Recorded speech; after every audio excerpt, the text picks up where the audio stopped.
Three, two, one.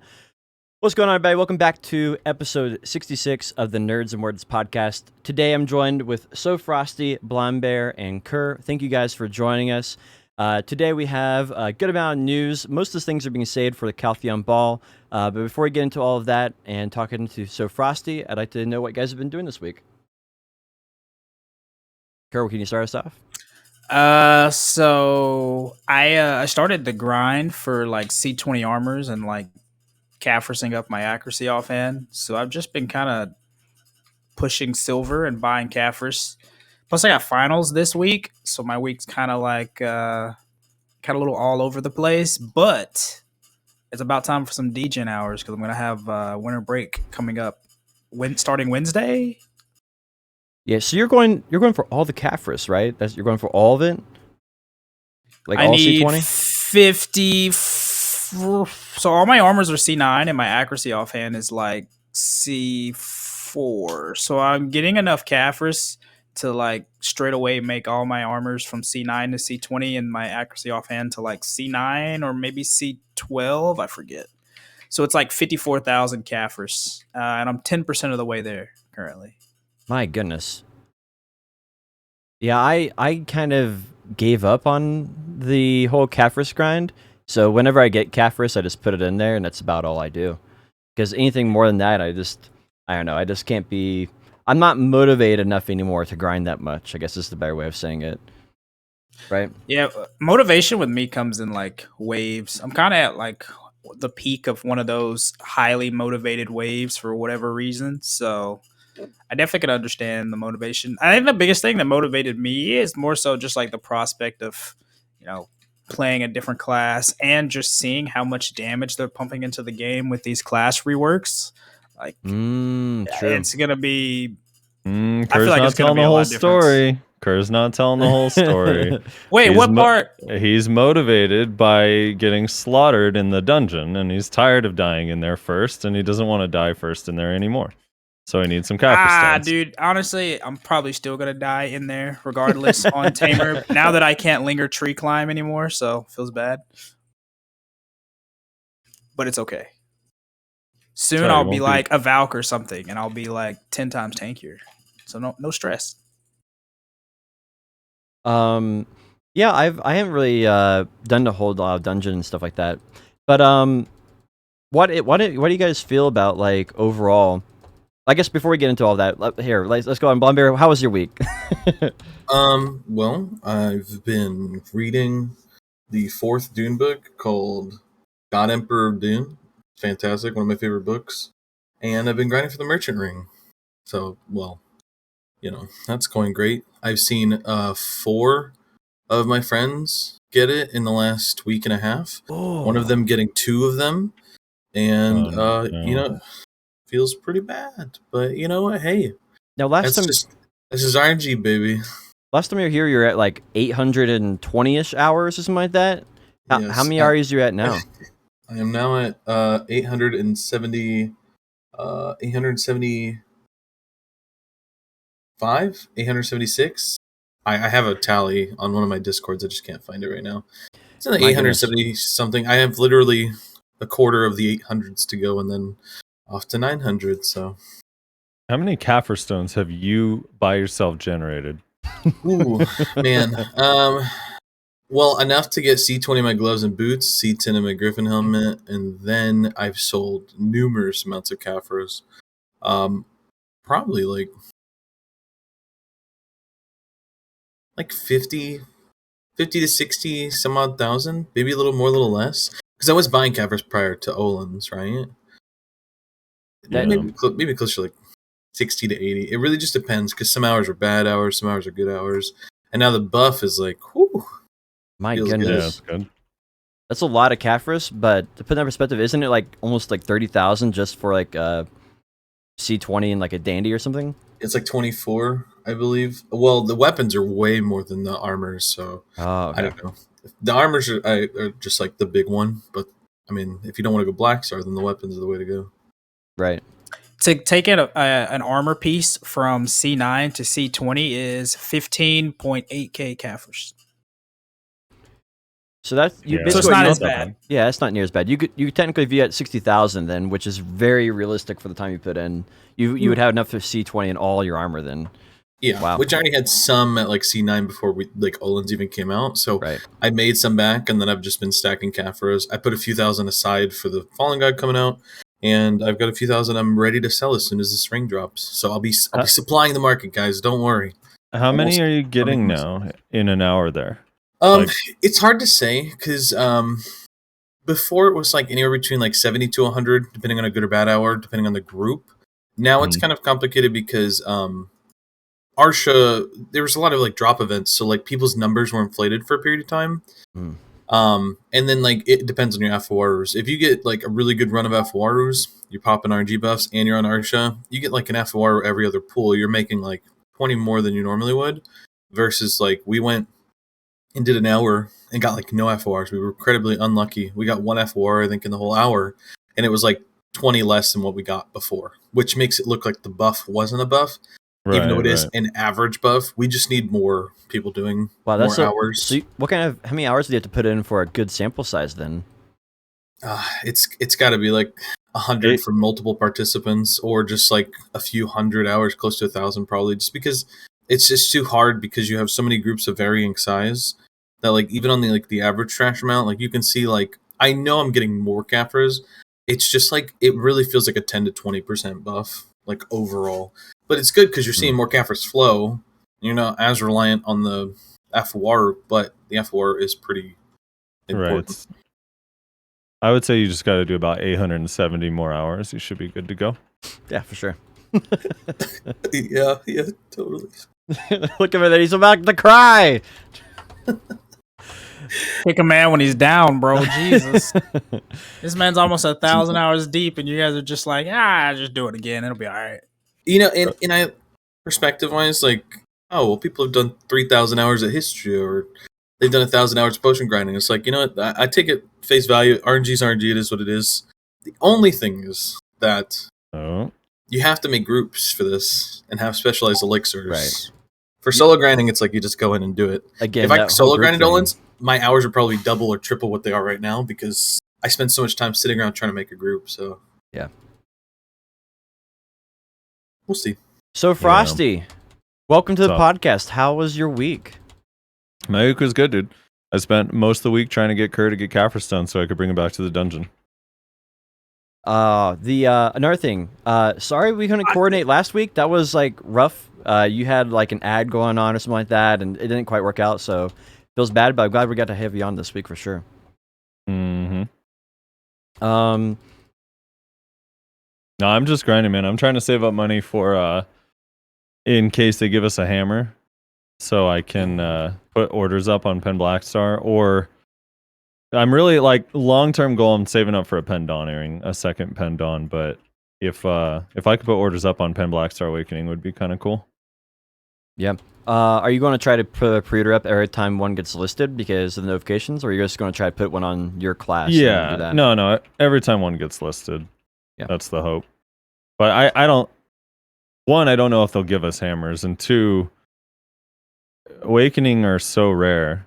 Like people don't like typically people that are making the Awakening one are not just doing it because like for fun. They actually want it. So I don't know. Most likely won't be that many sold, but we'll see. Hopefully some get generated. Yeah, I never really thought of that before, about how rare the Awakening would be compared to because it's newer and people want it less.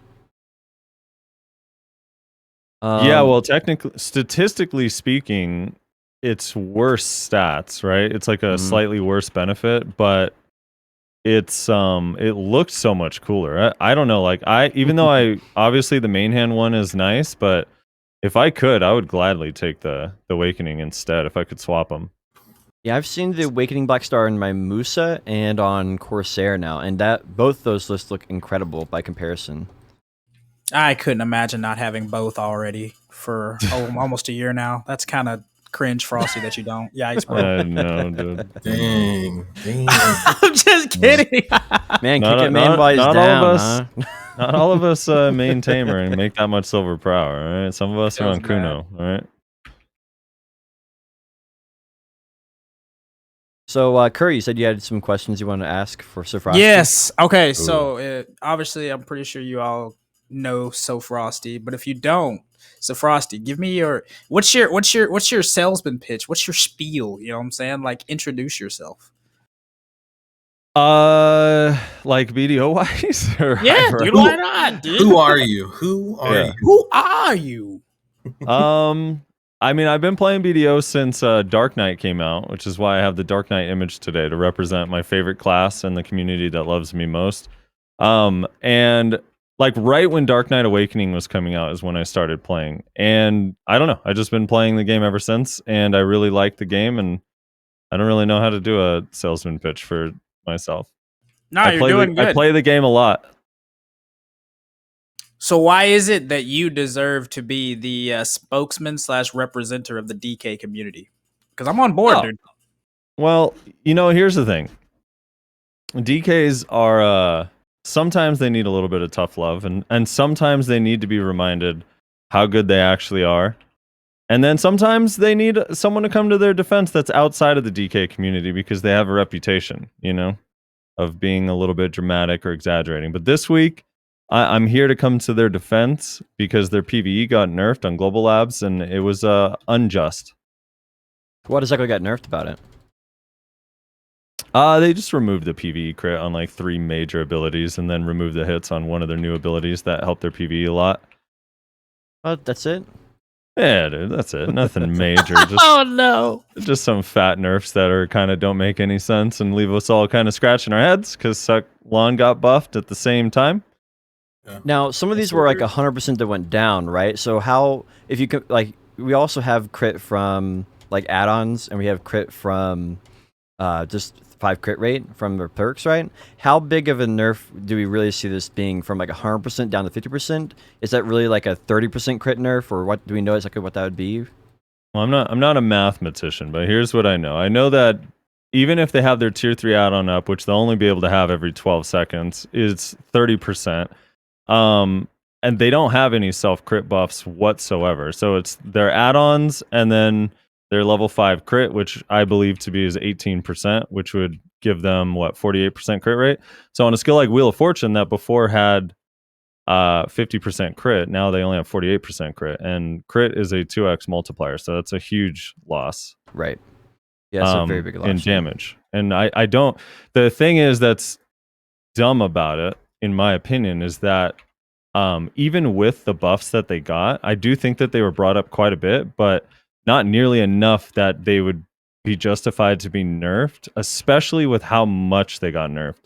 Because, yeah, multiple abilities getting crit nerfs is it's kind of weird. They got 2 new abilities, right? They got 2 new abilities on DK Awakening in particular. Is that what we're talking about, or Succession? So I'm mostly referring to Succession because Prime Wheel got PV. I think I'd have to double check the Awaken numbers, but I think Awakening is mostly unchanged for PvE, like from last patch to this patch. Yeah, but that last week they gave them back the frontal guard on Bombardment on Awakening, and then Succession was the one that had like 3 abilities, had their PvE crit rate chunked. Yeah, I think Multi mentioned they nerfed the. I'd have to let me hop on Global Labs, and that way I can actually have a better idea of what happened on Awakening. But yeah, Succession lost crit. I'm mostly speaking about Succession with the nerf. Yeah, I am not very familiar with Succession, so I couldn't even, I don't know, discuss it intelligently.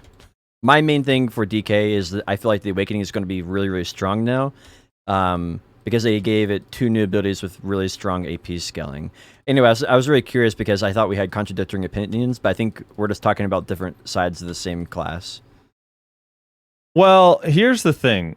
The thing is with Awakening, I do think that Awakening's PvE is going to be better than it was, but I think in your tier list video, you said the phrase it might be S tier. So I'm curious why you think that. All right, so before they gave Shattering, and they gave Bombardment, and they had, was it Touch of Darkness? I forget what the other Awakening ability is. They buffed them both by like a crap ton. Your Shift E and your Shift left click. And both of those got huge damage buffs. But the problem with DK Awakening has always been she runs out of damaging skills, and she has to use like Wheel of Fortune or something outside of the Awakening kit that's kind of like subpar damage, right? And now she has 2 new abilities, one being Cluster and one being, I think, Grudge or Gorge or something. Well, Grip of Grudge technically is like redesigned to be a new ability. Right. And so both of those are now her new highest damaging skills, at least on paper. And so looking at that, and also that fixing her damage gap in her kit, I feel like it's going to make her really, really, potentially very, very strong, especially at grind spots that don't need high accuracy, like Elvia grind spots. But high accuracy spots, they actually nerfed her accuracy, so I think she might be weak at 300 AP, grind spots that need like crazy high amounts of accuracy. And so she might be a little... Monastery. I don't know, is Bloody Monastery... I think Bloody Monastery isn't too bad for accuracy. No, you need a lot of accuracy. It's one of the most evasion out of like the considered to be money spots, right? Because I traded out accuracy for human damage at Bloody Monastery, and I noticed an improvement, which means my accuracy isn't so bad that, at least I have very good gear, but I mean, with my gear, it's not really noticeable. So maybe it just depends at the AP ratio. Anyway, I was curious about that, and that was my suspicion, is that maybe lower accuracy players or lower geared players might struggle with accuracy more after the buffs. But yeah, I mean, here's the thing: it's like, okay, so for Cluster of Despair, the damage numbers on Cluster and Grip are huge, and I'm with you in that theoretically on paper they should be nice filler and not having to go to pre-awakening. The 2 problems with them for PvE specifically is Cluster has 0 crit and Grip of Grudge also has 0 crit. So while the number is high, like if you compare it to something like Spirit Legacy, which Spirit Legacy hits pretty hard, but it's not like a Sage ability by any means. Right. So it has both these skills have similar numbers to Spirit Legacy, but they also are 0% crit. So I think their PvE will be improved. I just don't think it's gonna put them at a level that's like, oh, they're top tier. Now, Succession, I actually did think that before this last patch until they removed a bunch of the crit, because the numbers were like kind of nuts. Like, for example, like Absolute Lunacy is 1210 times 6 to 100% crit, and now the prime version, even though it gets 200% more damage per hit, it's only 50% crit in PvE, and it's like, why on earth would you change that? And then Wheel of Fortune is just straight 0%. There's literally just nothing on there. And then the flow to airstrike that they got in Succession, which used to be airstrikes damage times 2 max 6 hits, is now only 4 hits. So the damage also got reduced there. That's pretty brutal, actually. Like, there's so many different factors that are nerfing at the same time. It's like, that's a multiplicative nerf, not like an additive nerf, really, at that point. Yeah, it's like too many things. It doesn't really make any sense. And then the crit, I believe Twilight, I have to look at the before and after, but I believe Twilight Dash also had PvE crit. It's 50% crit on the normal version. The prime version is 50% in PvP only. So they also nerfed Twilight Dash crit, which is a huge amount of their damage, and going to be kind of brutal. But then, yeah, so for Awakening, it's like, all right, Touch of Exploitation is like slightly sped up and has a bigger AoE and does a little bit more damage. Not really enough to matter that much. It'll be like okay filler. And then Cluster and Grip seem like they should be the filler for those skills, but because they have no crit, I don't think they actually do more damage than like just going into Pre-Awaken Wheel and Lunacy, So... Yeah. Unless these get some PvE crit, I don't think it's going to be that dramatic. They'll be improved, but I don't think it'll be dramatic. So that's why today I'm here to defend them. Now, normally Dark Knights like to a lot of Dark Knights. I don't want to lump all of them in together, but a lot of them like to pretend like they don't do any damage in PvP because they're really bad against Striker Mystic or against blocks. But so I have to counter a lot of what they're saying. But today we're defending Dark Knights. Yep. All right, their PvE got nerfed for no reason. Yeah, I do. After your explanation, I do think the Succession feels like, at least from what I've heard from you, it seems like it's going to be a little too weak. Right? That seems a little bit too much, almost like a knee-jerk reaction to like, oh my gosh, we overbuffed it. And curious to see how that goes. How do you actually I guess I would like to hand it back to Kerr before I interrupt again with more questions. I just kind of took over there for a second. All right, Frosty. What is your favorite class and why? Kuno, because the way it looks, the animations and everything. I don't know. I don't know how else to explain it. The first time I saw Kuno, like when I first started playing the game, actually the first character I ever made was a Musa. And then I stopped playing the game because my frame rate was horrible back then. My PC like couldn't handle it. And then I made a Valk and then a Wizard. And I got those both to 56 after the Awakenings came out. And then I didn't really like either of them. I ended up making a Tamer. I mained Tamer for a long time, and then I made a Sork. And then I actually like never ran into Kuno. So back in the day when Awakening first came out, like Kuno was pretty awful. It was really slow, it was really clunky, and it kind of like all through 2017, Kuno got a bunch of buffs. And by the end of 2017, it was really nice, and you started seeing more Kunos. And then when I like ran into them, I was like, dude, that playstyle looks super cool.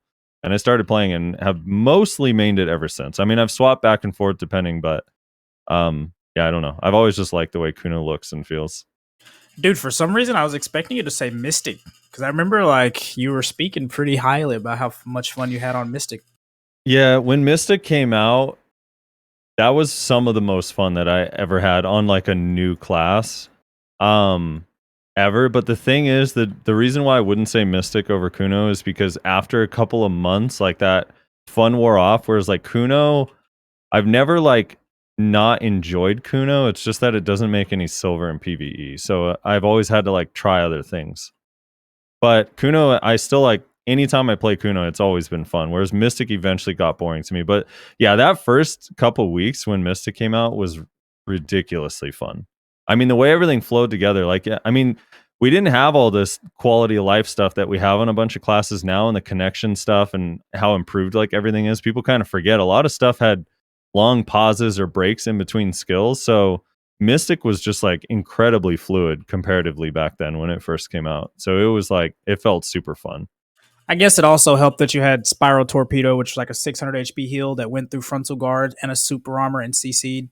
I mean, I guess that also helps, but dude, the class was so insane at the time. At launch, it was like, because I enjoy going to BA, and at the time when Mystic came out, like I could not even get friends to come to Battle Arena. It was so unkillable by like everybody. It didn't even matter what class. Like the only classes like really I'd occasionally lose to is like Ninja, maybe, but they had to be like a good ninja. So it was so nuts at the time.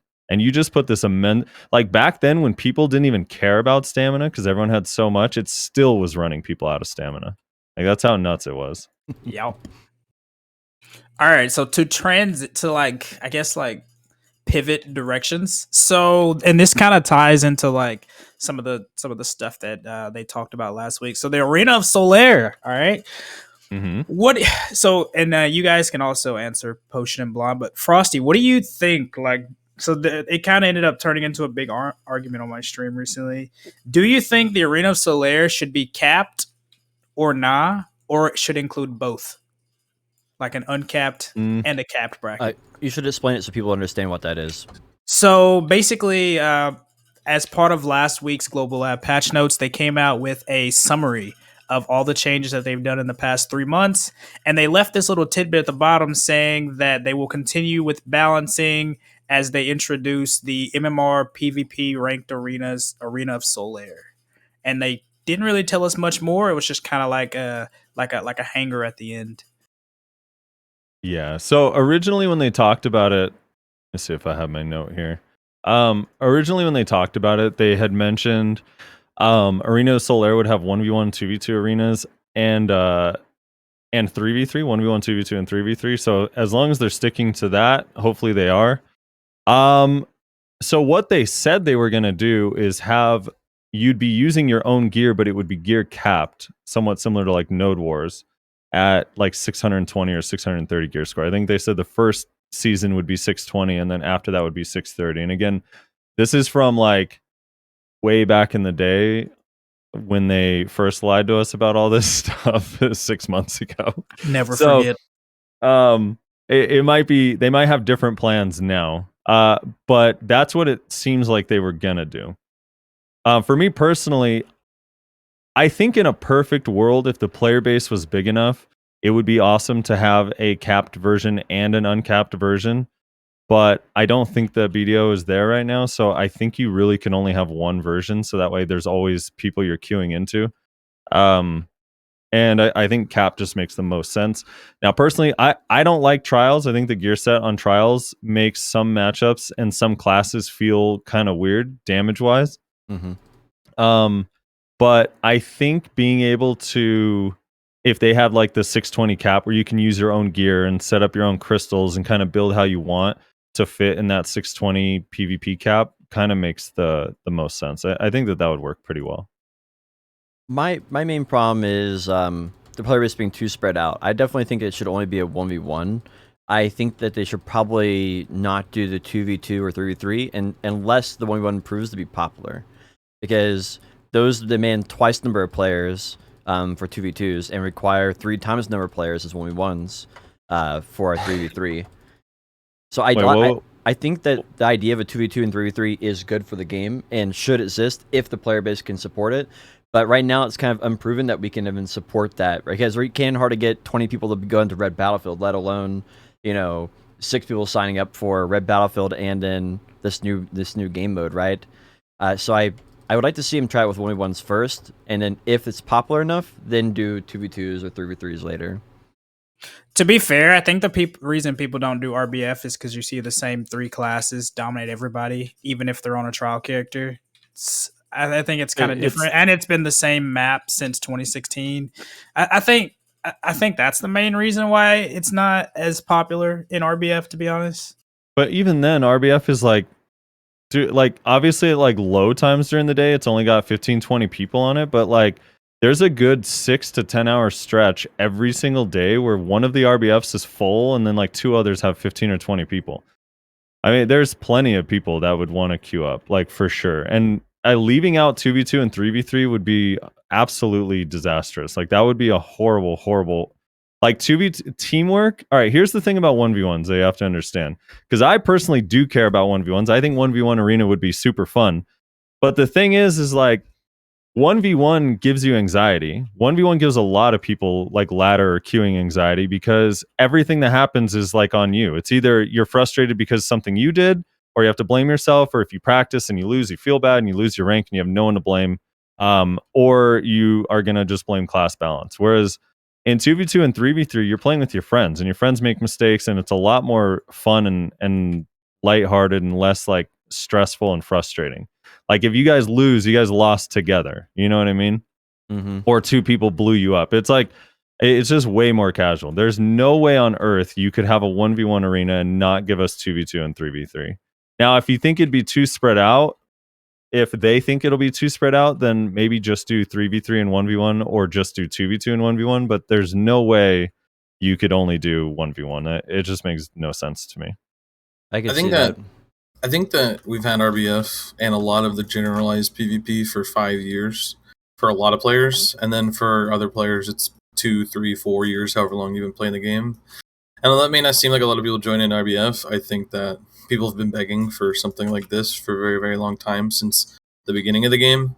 And I think it'll be popular regardless. I just think the only thing is that you're going to have a lot of players that, A, obviously want it no matter what, and then B, a lot of players are going to be like, well, am I getting compensated? People want to be making points or coin or something to redeem something at the end other than just probably ranked. Your rank is your reward. You'll be happy with it. I mean, yeah, but to some people, they still will be like, well, we're not making equivalent money per hour. Regardless, I think it's going to be popular, and I'm probably going to be enjoying it. But, I also think that, I agree with what Blonde said as well. I think another aspect of it is they're going to have a lot of people, whether they hate the game or not, that are going to come back just to goof around with the class reworks. Yes. So it's I think it's in their best interest to give people something to do other than business as usual, go back to grinding. So I think they should come out with it fairly soon, to be honest, if they're going to. When it comes to the original question of whether it should be gear kept or not, I think if they had both modes, it'd be fine. I just think that the gear capped one with it incrementally increasing as like the gear score average of the players increases would be smart. Lost Ark does it this way, and Lost Ark is incredibly popular with their system, so I think that would work personally. I'd like to see the same modes as Lost Ark. Like one of their 3v3 modes is like it's a 1v1, but if you get knocked out, it goes to your partner, and then they get swapped in. So like if you just got someone in the front, because it's random who goes first, you have someone in the front who just dominates 3 people, you win the whole match, and you don't even have to play. Well, they like did. That just We do. Yeah, we used to have that in the game. It's still there. It's team battle. It's 5v5. It's still there in the game. Just nobody does it.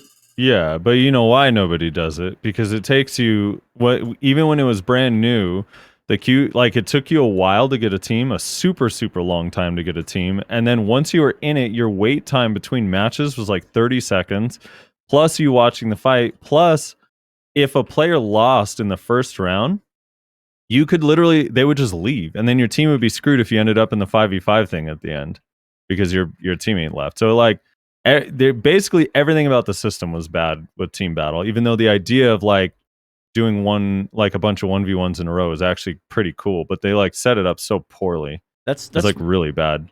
I think the main thing is just the long time to get a game, right?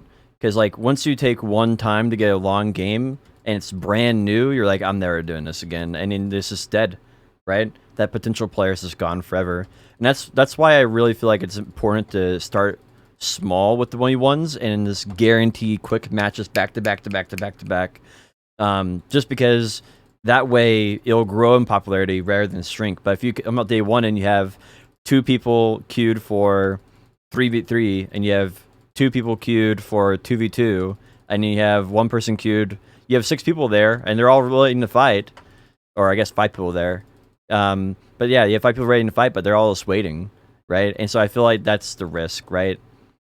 Yeah, but just give us a checkbox in the interface, like queue up for 1v1, 2v2, 3v3, like queue up to all the ones that you want. Just queue up to all of them. I mean, like, yeah, that would actually be a pretty good idea. So that way it just puts you in whatever's going to fill first. I was going to say too, the thing with like Kerr was saying and Blomberg comparing it to Lost Ark is I think they have to put one out before Lost Ark comes out, and I've been saying this kind of for a while. I know Blomberg, you probably see me say this in the partner Discord, but Lost Ark is not New World. It's not Arc Age. It's not Blessed Online. They are a baby game.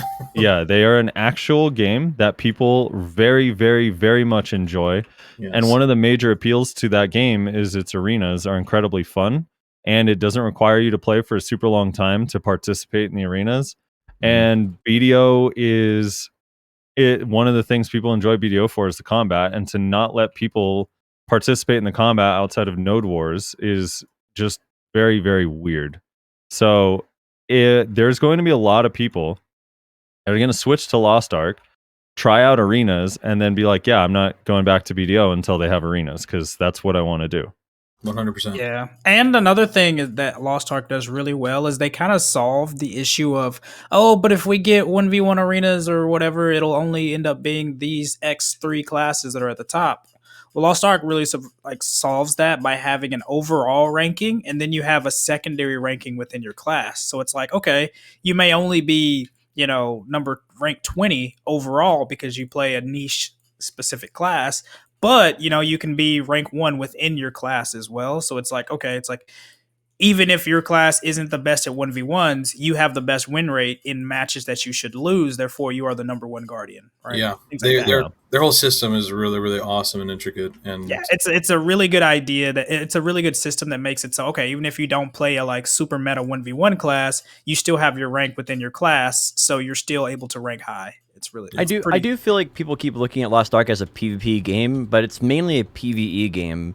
And they don't actually ever balance the PvP, or at least not frequently enough to where like you would care about it, right?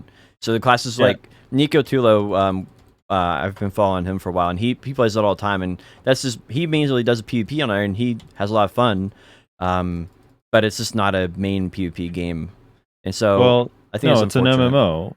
It's an MMO for sure, but the arenas are still a major part that draws like competitive PvP players. Sure. And just because the developer is shooting themselves in the foot, not balancing the game properly, doesn't mean that people don't enjoy it.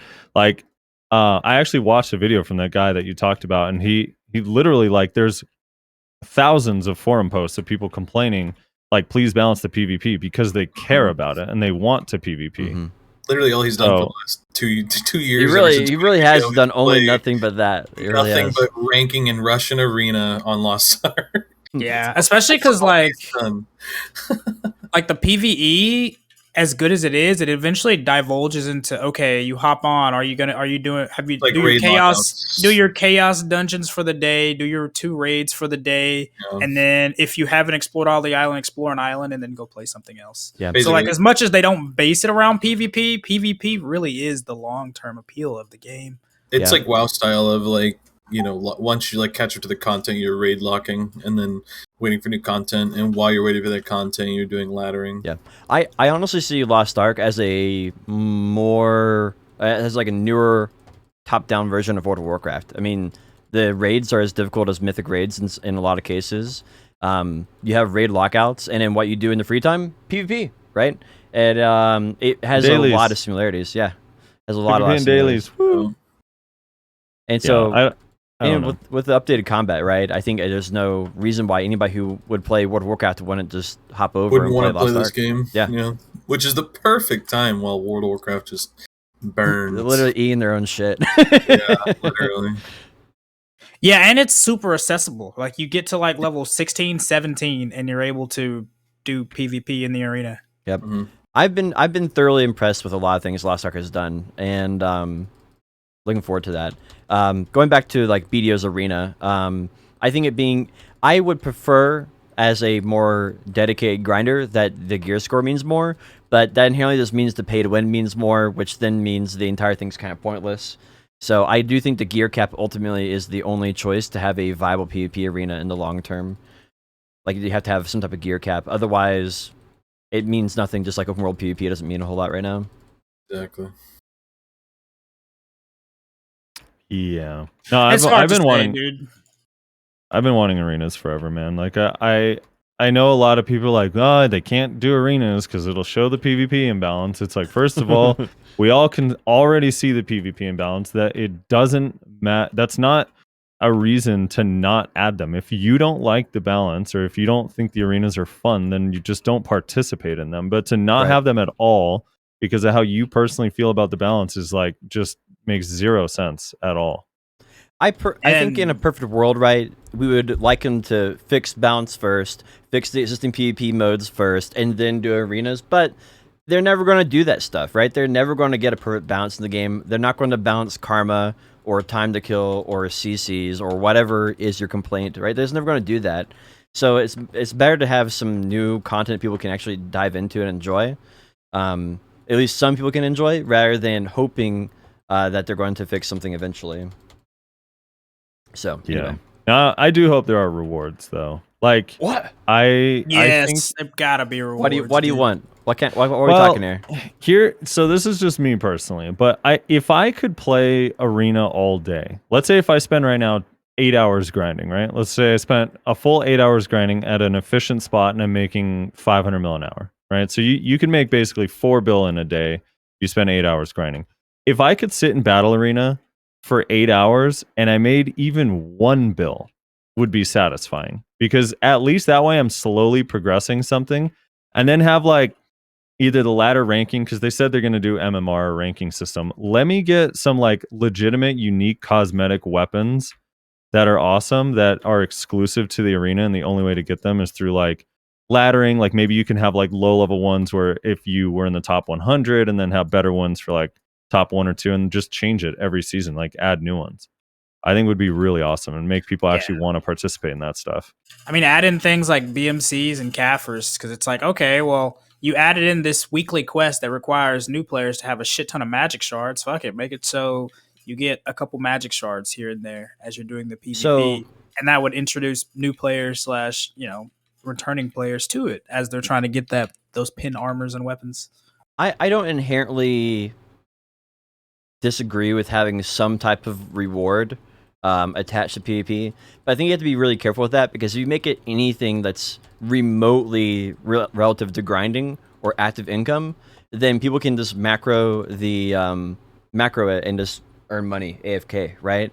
and then no one is reporting each other because they're all just AFK farming it all day long, right? And that ends up turning into a huge problem. Another issue that can come up with it is you basically make enough money where people are satisfied and doing PvP all day, and then they're never doing grinding. And so that's not really the type of game BDO ever has been or ever will be, in my opinion. Because like the goal is you do PvE or you do life skilling, and then you do the reward for doing that is the PvP. And so you're spending the majority of your time getting your gear, and then the reward at the end of the tunnel is the PvP.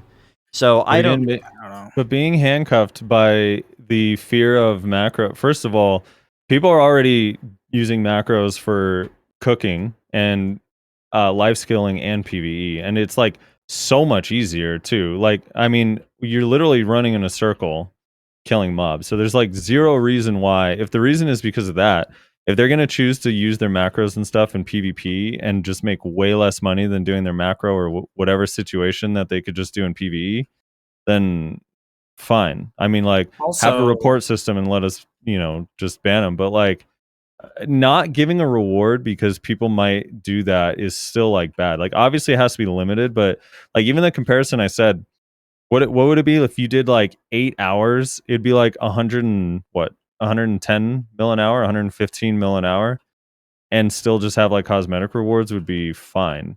Well, again, if you do I mean, also 115 mil an hour, we've had people literally, these siege guilds literally paying people to grind on their account for years. I mean, we had people paying for sea monster hunting payout back in the day 3 times a week. We have all of these different avenues. People like, I think I don't see it a big deal as if you do PvP for 100 mil an hour, considering you could literally be a brand new account, go to sulfur mines on your 3rd day of playing the game and be knocking down 150 mil as long as you have pets. Like, I don't really see 100 mil for PvPing to be an issue personally, because it's not much money anymore. My main gripe about this is not necessarily the reward, but you're asking to play a game that BDO isn't, right? And you're asking to turn BDO into a game that it isn't currently. And so that doesn't feel like the correct choice, right? BDO has been a game about PvE and life skilling. And if another game came along and did that, that'd be fine. But BDO has been 5 years of you do PvE and life skilling to earn your gear to do PvP. And if that was to suddenly change, where now you can just do PvP to do PvP, then the entire core gameplay loop kind of falls apart, because the entire purpose of doing the PvE is to eventually get to the PvP. And I feel like if you're looking for a different type of game, that's just not BDO at that point. But just because it's something we've always done doesn't mean it's something we should always do.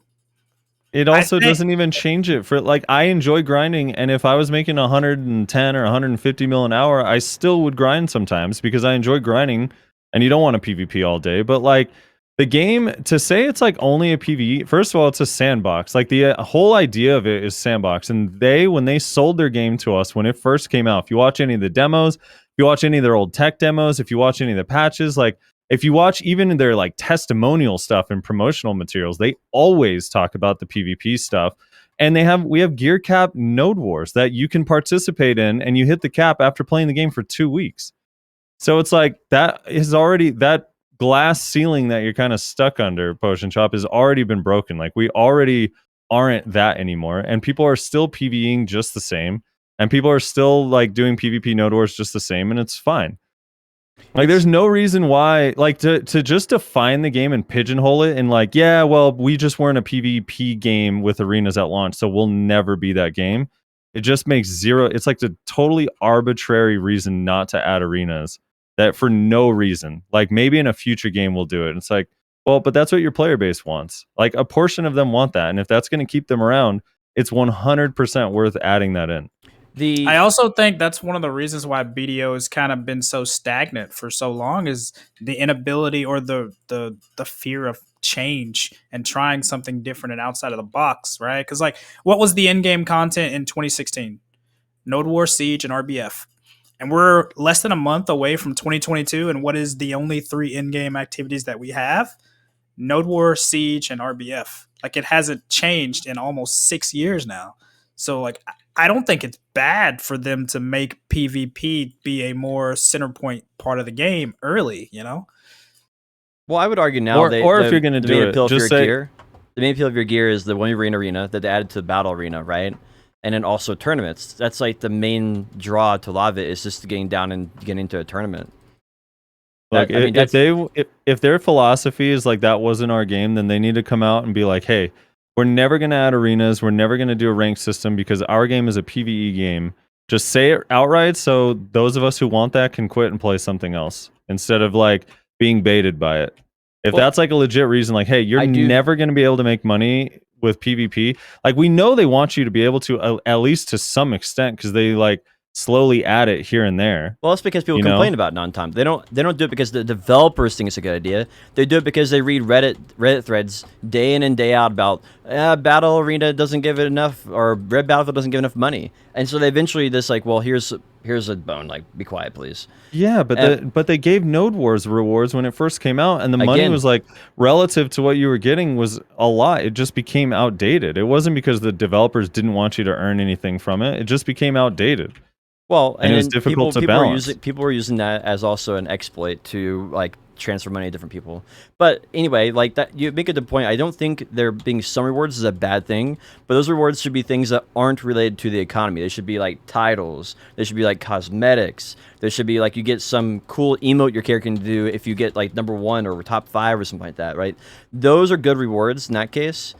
Because then you're going for something that is you are personally motivated for, not silver per hour. And there's too many things in this game that's boiled down to silver per hour. I guess to boil down the whole reason why this let me ask you this then. With the you remember when they announced the trading rework like 6 months ago with the caravans in the desert and all that stuff? Well, it's been a year, right? Because they talked about Caltheon. No, it was the Hideout Ball where they announced it in the summer. So when they announced that, do you think that the people that do the trading, let's say it comes out and it's really cool and it's a cool system, kind of like land bartering or whatever, but you have like these caravans and you can barter with them and all sorts of like cool stuff, and you like have this whole economy going. Do you think the reward should only be titles and emotes, or should they be able to make silver from that, in your opinion? Well, you have to understand what the current game is in the current niche audience. If you try to appeal to every player in the entire world, you make a game for nobody that nobody enjoys. World of Warcraft has done this for years. They keep trying to make a game for everybody, and nobody likes it. You have to make a game that's for a niche audience, or you make a game that's for nobody. Your water has to be hot, or it has to be cold. No one likes lukewarm water. And the same thing goes with BDO. If you want BDO to be a PvE, a relatively cold game, or do you want it to be a hot game with lots of PvP in it? You can't really appeal to both audiences fairly. You can't. Why do they have to be mutually exclusive? I mean, why can't but the thing you're saying is not even true. Even with World of Warcraft as an example, you're talking about World of Warcraft's life. After 21 years, people stopped playing it, but like, who gives a fuck? People have been playing World of Warcraft when it was a competitive PvP game and a PvE game for the first decade of its life. It was massively successful doing both. The principle behind it is my point, right? You have to appeal to a niche audience. And what is BDO's niche audience? It's always been, for a very long time, is you do life skilling and you do grinding to earn your money, and the carrot at the end of the stick is always some type of PvP. If that PvP wants to be a 1v1 arena or 3v3, I think that's really good. But to mix it up where you no longer have that carrot in the stick, the reason BDO's been doing so poorly over the last couple of years, or more poorly than it would have been otherwise, is because PvP hasn't been very attractive. The carrot under the stick looks like an old dried up carrot. No, the carrot is too far away for a lot of new players, and there's nowhere even to use the carrot because like there is no PvP in the game outside of Node Wars. But like there's absolutely zero reason why like you can't make a little bit of money queuing up for arenas in this game. It literally changes nothing. Well, 150 mil an hour is not a little money, right? It is a little money, bro. Nothing. You make 150 mil an hour if you've been playing the game for 1 week and you don't even have 5 pets. You can make 150 mil an hour doing literally anything in this game. That's not as much money as Polyforest. That's also, not life as much. skilling is just dead. Polyforest actually is more than 150 mil an hour if you use a loot scroll. It is. You're outdated on that. You can definitely make more money than that at Polyforest. No, because they nerfed the CAFRS rates there. They nerfed the CAFRS rates there. You can't make more than 150 mil an hour. Now, if you use yellow loot scroll, when it first came out, you could make over 100 mil an hour. There's literally videos, and it's been buffed since then. I have 5 videos on it. I have calculated out. It's about 120 mil an hour before they nerfed CAFRS. Now you can get Life Spirit Stones, which makes it still around 120. It's not 150 mil an hour. And a lot of this stuff with like loot scrolls, again, you're supplementing, like you're comparing pay to win to regular game. And I think that might you get loot scrolls for free. I don't even buy loot scrolls. I still have 100 loot scrolls. I grind all the time. How are you paying to win for free? You literally get a loot scroll. Are you just talking about the value pack? Or are you talking about, because like a brand new player, so I just had a group of friends that quit the game for a while. They came back to the game. They were playing on seasonal. They all started new seasonal characters. And after playing the game for 1 week, they all had like 65 loot scrolls. Well, that's just from the random giveaways and stuff. That's not really a fair comparison, because at the start of a season, they always give people tons of free pay-to-win stuff to attract them to it. So then they say, oh, you got 2 maids? You want to buy 3 more? You want to, here's some inventory space. You want to buy another 20 inventory spaces? Here's some free pets. Oh, you want tier 3 pets? Here, give us some money. The entire season is set up to encourage you to spend more money on it, right? So to take that as an example of like, they give you 60 loot scrolls at the beginning, yeah, because they hope that you hope they use yellow loot scrolls at Valencia, which is where new players grind, right? So that 60 loot scrolls is only 30 hours of grinding. You burn through that in your first week if you play a lot. Except their advertising of Valencia grind spot is, hey, by the way, you don't need to use a loot scroll anymore because you get the same trash as you would with a loot scroll, and you could just use Agris, which, by the way, you get 20,000 every single day.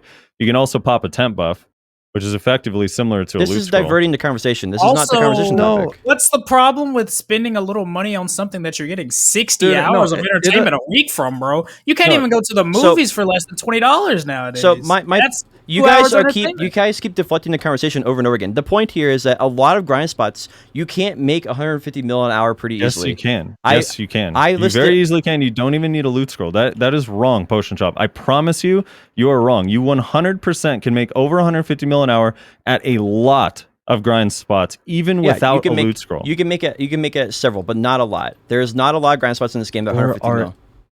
There are a ton. There's literally like 2 in every region, and then Elvia is all of them. Literally all of them. So you got Kratuga, Bashams, Fogans, Nagas, Gahaz, Kadris, Crescents, Centaurs, Pilaku, Sulfur Mines, Akhman, Histria. Let me see what else. History and that's not even counting any of Elvia. Akhman and History are not 150 mil an hour. Neither is Kratuga if you're not using loot scroll. You're actually smoking dicks if you think they're not 150 mil at Akhman Histria, bro. Have you not seen loot or Pila scroll prices?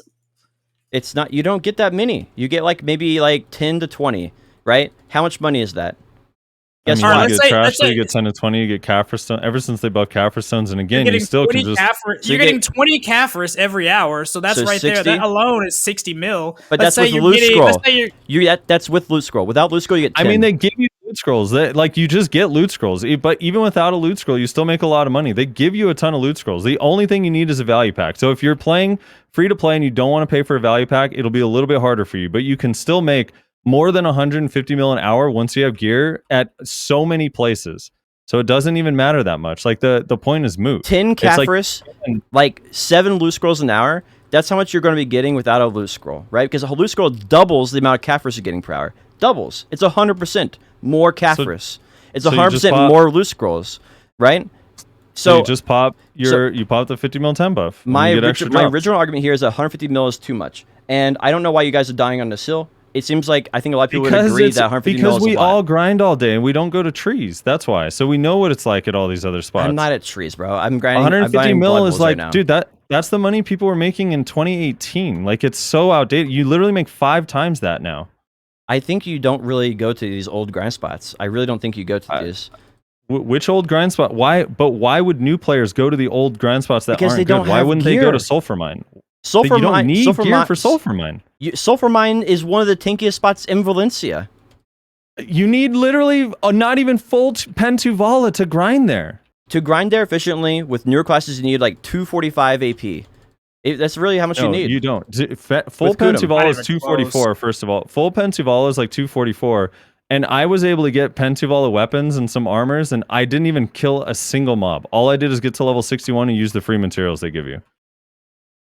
Most people are also just grinding at Poly, grinding at Sulfur, and getting extra materials. Again, not to mention on seasonal, you get extra money. That's one grind seasonal, spot. you get extra money because you get the time-filled stones and all that. too. Like those are also money. Like, again, my argument here is that 250 mil is too much. If it was like 50 mil an hour, I think that'd be really reasonable. I think it should be very similar to AFK income for All right, PvP.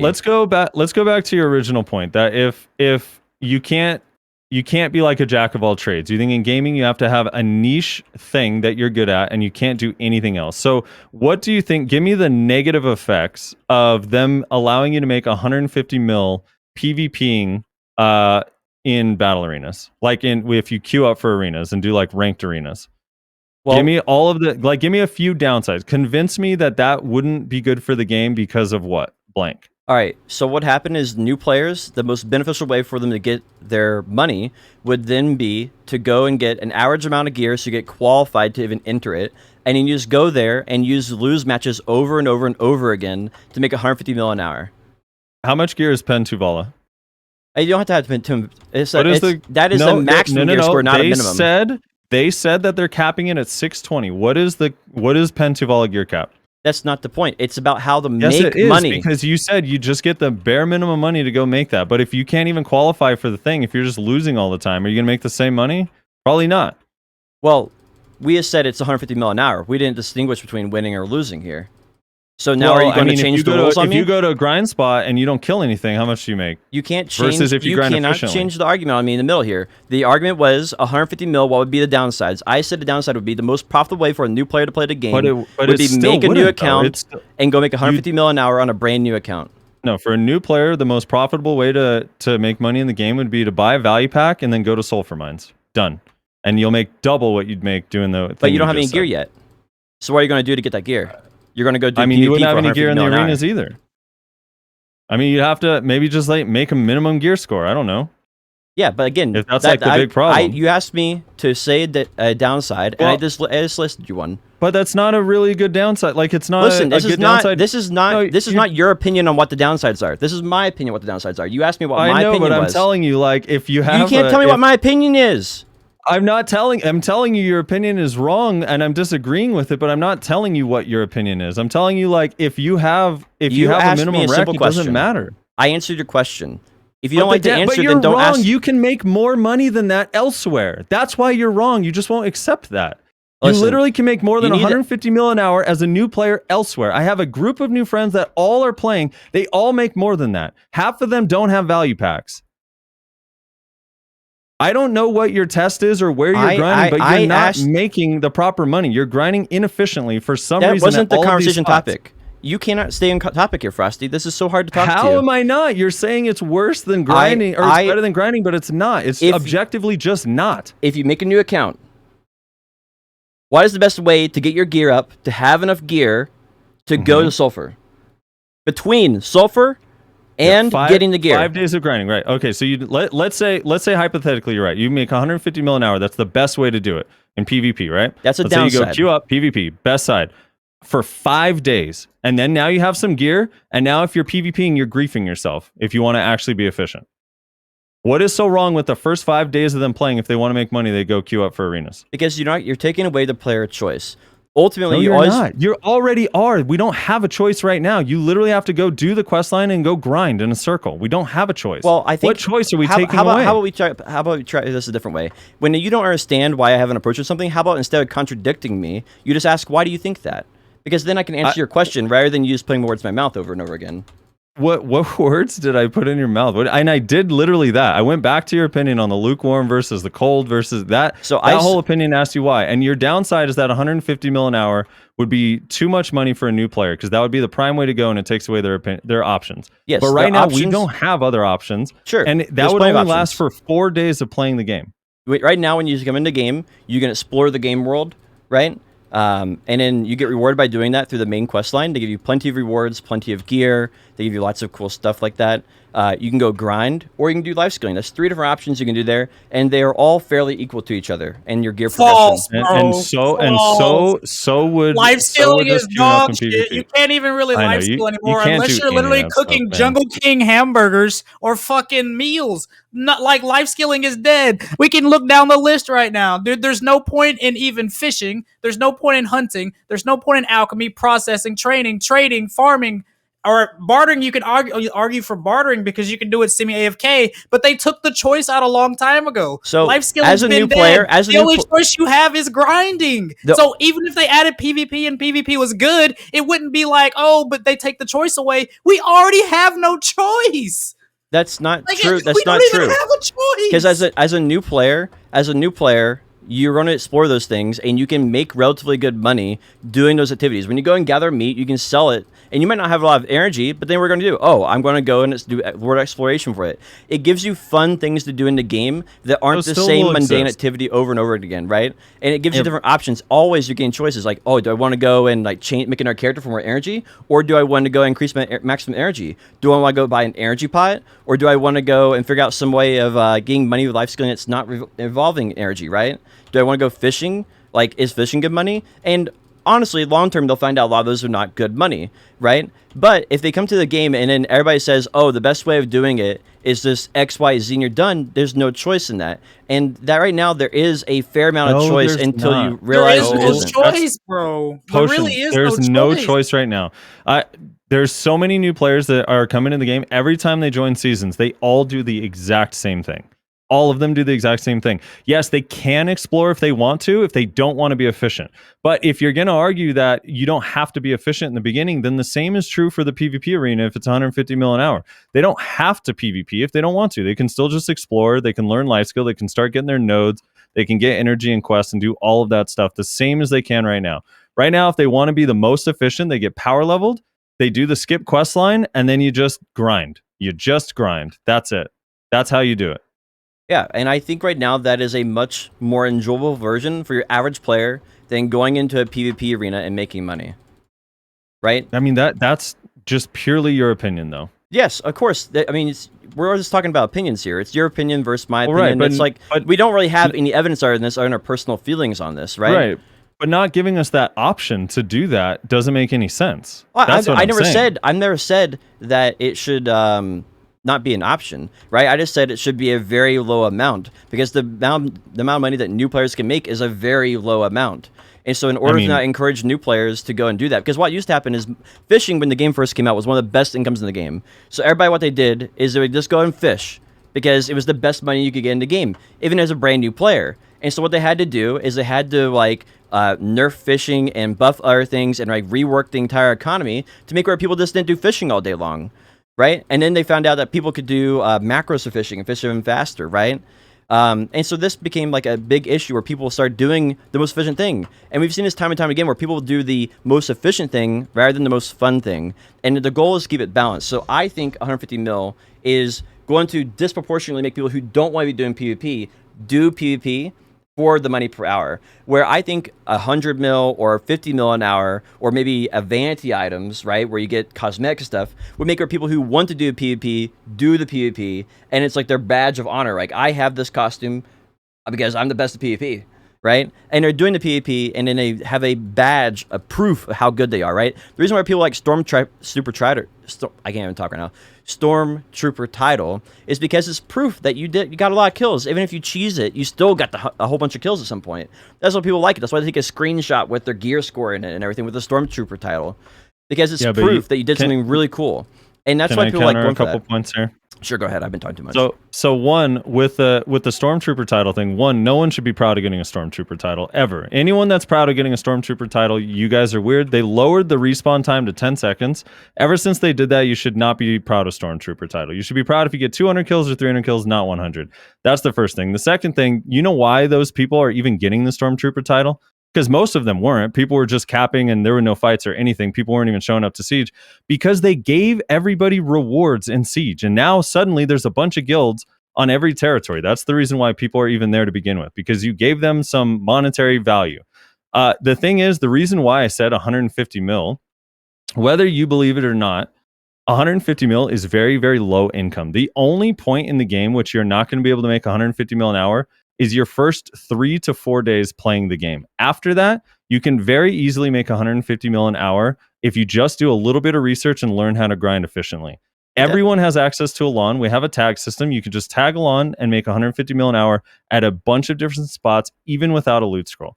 So 150 mil an hour, and now you can make an argument, maybe 100 mil would make more sense, or 50, or whatever. My whole point was not specifically the number 150, but that I should be able to slowly progress over time if I want a PvP all day instead of being forced to grind. That's my only point. It's funny that your argument is that it takes away options, because my whole point of like you should allow us to have an arena system where we make some money is because I want us to have more options. There's a lot of players that enjoy PvP. They're like, dude, I don't want to grind in a circle for 8 hours a day just to be able to participate in some stuff. I want to be able to PvP. That's what I like to do. And I would like to participate in node wars and stuff, but I can't get enough gear because I don't like grinding, so I'll never be able to participate, and I have to play a different game. I know a lot of people that are like that. And I think to talk about that point, like that is a different game. If you want to play a game where you don't have to grind in it, that's not BDO. They have plenty of games out there that are just pure PvP games that have way more players, that are way more skilled, way better developed, that don't have lag, that don't have one CC you die, too much healing, or escape, or like, I don't know. This issues go on and on and on, right? There are way better games out there than BDO. And so trying to turn BDO into a game that it never was, right, which is a game with no PvE, this is not the game BDO is. And I don't mind if there's some reward at the end of the tunnel, right, a little bit of silver or something like that. But it should never get to the point where it's even a consideration for, instead of PvE. And I think that should not be a choice, because then you're making BDO into a new type of game, right? When you make BDO a self-sufficient PvP game, then BDO, what happens then? Like, you just don't make grind spots anymore? You just don't make new grind classes? Again, like you're taking it to a weird extreme. Like 150 mil an hour is not good. Like I would literally still just go grind all the time. But I also would stop and take a break for an hour or 2 hours to PvP, queue up for arenas, and not feel bad about it. And I feel like, well, that was a total waste of time because I didn't make any money whatsoever. All I did is lose money. Like that's the only thing. Obviously, we're at an impasse and we're never going to agree here. But my final point is to what you said. Like, yes, right now the game isn't that because we don't have arenas, but I see zero reason why you can't add that to the game. I think it would be a perfectly healthy option to add to the game. And then, like, there's also, if you make good enough money and people just win trade, and then it just goes out the roof, right? You find out no one does 2v2 arenas, then you have 2 parties of 2, and then you win trade, and you just make 500 mil an hour instead of 150 mil an hour. We've been on this a little too long, to be honest. I think the arguing over the amount is not really a big deal, to be honest. Like, people, when this comes out and it's way too strong, they would nerf it, and if it's too weak, they would probably buff it, right? I don't think our opinions really matter too much in the grand scheme of things on if 150 mil is too much or too little. I'd like to move on to other topics, if that's okay with you, Frosty. Let's go. Let's do it. All right. Kerr, do you have more questions? I think that's all I had off the top of my head. I kind of Yay! lost in the void. All right. Let's jump into some BDO news then. And Blonde Bear, do you have any preference for what we talk about? We've kind of been excluding you a little bit too much, I feel like. I'm just enjoying the conversation. I don't know. I'm on both sides, right? Like I agree with Potion Shop that maybe fundamentally changing a game is not really good, but at the same time I agree with Frosty because maybe making money through PvP would actually make me go and learn some PvP because to me it would be rewarding versus like right now I have no reason to PvP in the game other than self-satisfaction. So I don't know. Would I like the game to evolve to a better state than it is right now with more content and stuff to do that maybe isn't centralized about money or maybe other types of rewards? Sure. But I just don't know. I'm a game player, not a game developer, so yeah. I don't I'm just can't really comment too much. I'm just an armchair developer, so I don't really know what I'm talking about either. Yeah, listen, I'm just playing it, you know. So. All right. Well, let's jump into some topics. We have official. Last time we had the podcast, we didn't have an official announcement date for the class reworks. If you made it this far and you got through our arguments, thank you for still being here. The class reworks are December 22nd. They have just recently done a full, like, kind of breakdown of all the recent changes on the global lab, if I'm understanding that correctly. It's kind of such a big beast, I can't even wrap my head around the entire picture anymore about what is all going to change with it. What are some things that you guys are kind of like gleaming from all of this, right? Are you think I was kind of surprised by the release date. That was the main thing I was kind of surprised by. I thought they were going to announce it at Caltheon Ball. I think it kind of lines up I mean, they announced it at the Calpheon Ball, say, hey, Clash reworks, and then Korea gets it the following Wednesday, and then everybody else gets it the next week. I think it lines up pretty decently, honestly. I think they need to take their time, but at the same time, with Lost Ark having a possible leaked date of coming out in January, then I get the Class reworks out soon, then people are going to be hopping games and maybe sticking to another game for quite a while.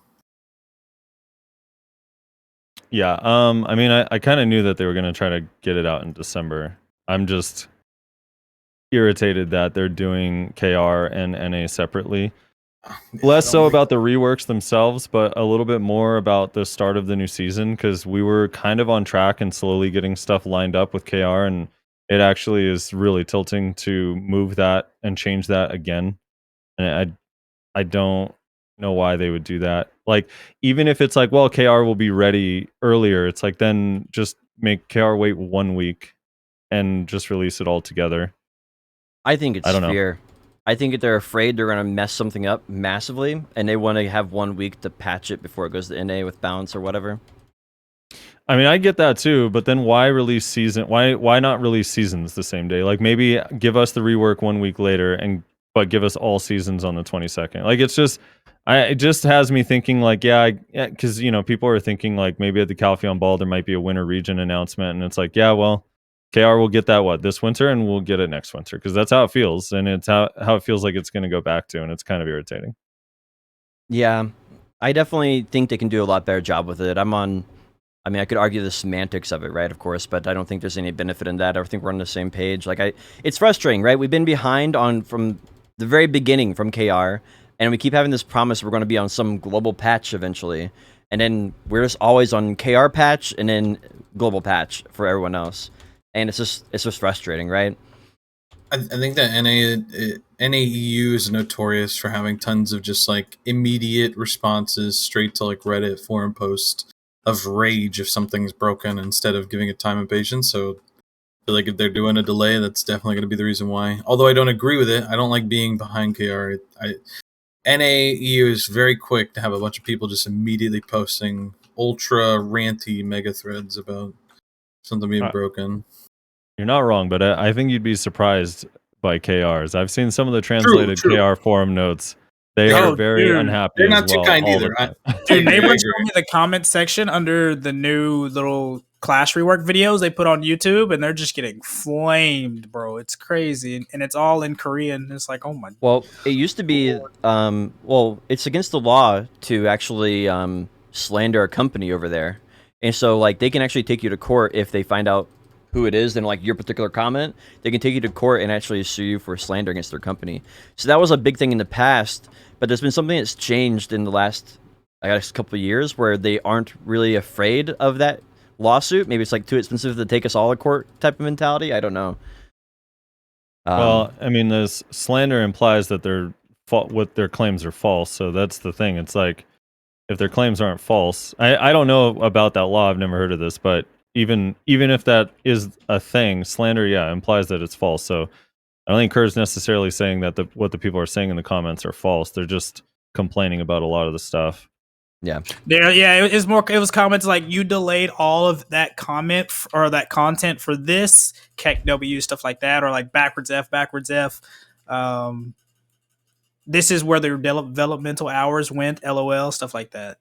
Like, yeah, I wish they would be straightforward on that, because it feels like to me they just delayed stuff because they want to release it at the same time as Lost Ark, and that seems to be the only reason they delayed it, but they just don't tell us that, right? And it'd be a lot easier to swallow if they just said we delayed it because Lost Ark delayed, or just release it and like be done with it type deal. I don't know. Would that be easy to swallow? I don't know. I don't know how people would react to that if they said that outright. At the very least, we would have the straightforward, honest opinion from them, and we could actually react to that. Because right now, it feels like we're reacting to them not releasing the content or delaying the content, which I don't think is really the real reason, right? I don't feel we're being told the truth. You know? Maybe that. I mean, that's a whole nother discussion. I mean, I get that they do try to release release dates with content, but I mean, are you saying that the last 6 months of content that we were supposed to get that got delayed because of the reworks all would have come out if Lost Ark hit its launch window? because New World did. So why didn't we get the content? New World was like a huge threat before they knew how bad it was going to end up being. They released Mansions, and when New World had its closed beta, they actually announced the delay of Crimson Desert officially, and that was like right when the records, like they set all those records to the closed beta. So I do think that they're definitely paying attention to that stuff. I think it's just they have certain metrics they're trying to meet, and so like they want to always have something released to competition. So I don't think they saw New World as their main competition, because in Korea, Lost Ark's dominating them, but New World probably not so much, right? So they're probably more worried locally because of Lost Ark. Like, I mean, that's the whole. I feel like that's the reason they're doing dungeons, at least personally, because they have never done dungeons before, and all of a sudden they start copying dungeons. Like, why? And then if you look at the charts, Lost Ark's just destroying them. So that's the way I see it. I don't know. To be fair, Lost Ark's been out for 5 years now, and I think that if they were gonna start doing dungeons because of Lost Ark, they wouldn't have waited 5 years. Personally, but it's hard to say. Has Lost Ark really been out that like Lost Ark isn't new. No, 20 isn't it 2017? I think it was December 2017, or maybe it was 2018. It's been around like 5 years now. It's like it's not like it's a new occurrence. I think they were gonna do their own take on dungeons eventually, but yeah, I just think a weird thing is that we still have the Korean supremacy when the Korean. We had like the numbers where in that one quarter they made up like 10% of their overall value, whereas like NAU was like 40%. Like that's kind of weird in terms of like monetary gain, but they still don't really care about the like Western opinion. Lost Ark was released December 4th of 2018. So that's 3 years. They just had their 3-year anniversary. Yeah, it hasn't been out that long. But it's still like if you were going to release a dungeon in competition with a video game that's dominating your Korean region, why wouldn't you have done it like when it was dominating the Korean region instead of losing your player base and wait? I don't know. It's just like, I get that they definitely do stuff in reaction to, but I just have a hard time believing that they're letting everyone sit here dry for 6 months because they're like, all right, well, Lost Ark got delayed, so we don't have to put any of this content out. We'll be able to tell pretty obviously, I think, when it comes out, right? Because if they release almost all of the content that had been holding back at around the same time of Lost Ark release, then we'd be like, okay, like very convenient timing that all the stuff you delayed has now come out at the same time, right? But if it just comes out randomly over the next year, then like it's probably not true, right? It's probably just a theory that's not right. I mean, we also don't know Lost Ark's release date, right? Like March 31st is the temporary release date on. Yeah, that's Steam. Just Steam. That's just Steam because they said Q1, but like we don't actually know. There was a leak that someone posted on Reddit that they're thinking it's going to be launching the week of January 17th to the 20th, sometime in between then. So I don't know if it's like an authentic leak, but yeah, it's a lot sooner than I thought it was going to be. But they also are changing the class roster release too, which is interesting. More classes or less? Tilting. I don't know if, dude, they're removing the summoner and giving us the sorceress, which I don't know, man. I can't stand this whole like. They should be removing why they can't release all of it. Throttling classes on a game that's been out for so long is so fucking annoying. Yeah, because it's like the precedent, right? People were like, okay, how could you not give us sorcerers in the beta? So they were like, okay, well, we're gonna take away summoner, even though summoner was around since like the beginning, and we're going to give you the class that you were complaining about. It's like, well, no, you just took away summoner. Like, what do you mean? It's so weird, dude. Why can't you just have both? Like, is it really so hard to have both? Like, really? Do they have a like official release plan for it? Or you only do like one class a month or something until they're all caught up, or what? I don't think they've released any kind of timetable on like the release of other classes at all. That would be a lot more like understandable if they said the first class we're going to release afterwards is going to be Summoner with an update or something, right? But yeah, it feels like artificial limitation in order to have content longevity, which is just strange to me. Well, here I think is it 5? I think it's 5 classes, right? So the Lancer, it's not coming out. The Scouter or Scout, the Reaper, and the Summoner, and I feel like there's one I'm missing. Destroyer. And the Destroyer. The Destroyer's not coming. He's not coming. Yeah, the thing is, oh yeah, and the Arcana. The thing that's so annoying is like it's not like these classes are new. They've Like been there for I a would while. understand if it was like just the Sorceress and like what was the one that came out right before the Sorceress? Was it the Reaper or the Arcana? What was like the second newest one or the Scout? The Reaper. So it's like if it was those two, then I could be like, all right, I guess, because those are kind of new. But like the Summoner, when did the Summoner come out? Like what the hell? I think it was Mhm. a launch, wasn't it? Just about. Summoner was original. It's so dumb. She's like around since the start. It's been a long time. Yeah, Yeah. I mean, Because like I remember when she came out, they didn't have like a traditional mage, and that was like one of the issues that people had. I gotta tell you, oddly enough, the company that's gotten this right is Cacao Games with Arcage.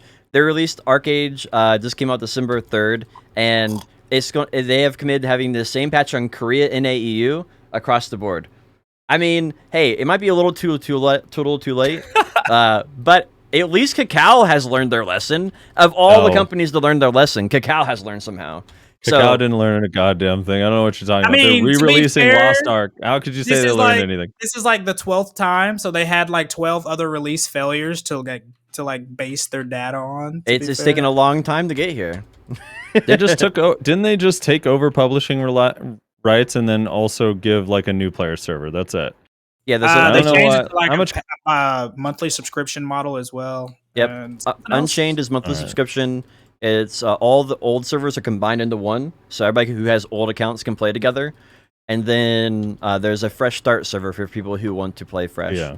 And I'm sure I wish they'll they I come- don't know, man. I sorry, what were you gonna say, Blonde Bear? Go ahead. Say, I wish they would fresh start it from all the way from the beginning patch, because that would be a game I'd play. But yeah. can't play Yeah. daily. Can't play daily our age because there's too many dailies at this point. They have to get rid of Like those that. dailies. That's number one right there is dailies. Number two is bring back the larder. Number three is fix trading to how it used to be. Because the concept is like the game evolved, so those things evolved with the game. Once people reach certain points, they didn't need to do the old stuff. But when you release all that content, people are doing like it's like releasing all 7 expansions of WoW, but like all the old stuff is still relevant gear score. So it's like you're running like Zul'Gurub, and then you're also running like ICC raids on the weekend, and then you're also doing like the Mossworn dailies from the recent expansion. It's like could you imagine having to go through all the different regions in World of Warcraft all at the same time because like it's all relevant content? Like that would be so mind-numbingly odd and horrible. Like just it would be so horrible, and that's what Yeah, it feels like.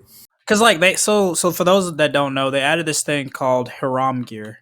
And the Haram gear basically made it so that you have these daily quests that you do whenever you log in. You do the daily quest and you get Haram upgrade materials. And by having this Haram gear, there's no point in doing any of like the dungeons and the gear and the content up until like the library. So it basically cut out like a massive portion of the game. It turned most of the dungeons into ghost towns, and there wasn't really any point in like doing anything other than getting the Haram gear until you can do library and such. And then they made it so that like, or the way that the Haram gear works, or harem, or however you want to say it, it basically makes it so that like you log in, you click it, and if you fail, then you can't. You can basically just log out, try again tomorrow. So then you could have people that like, you're throttled by the dailies. It would be like with BDO where you couldn't grind reasonably to get your upgrades. Right? You get one enhancement stone a day. Yeah, it's Well, basically if BDO gave you one concentrated One stone a day, concentrated a day. and you could like grind for another one. I'll tell you what if makes me feel like this, hours. like low key. What makes me feel like this in BD right now?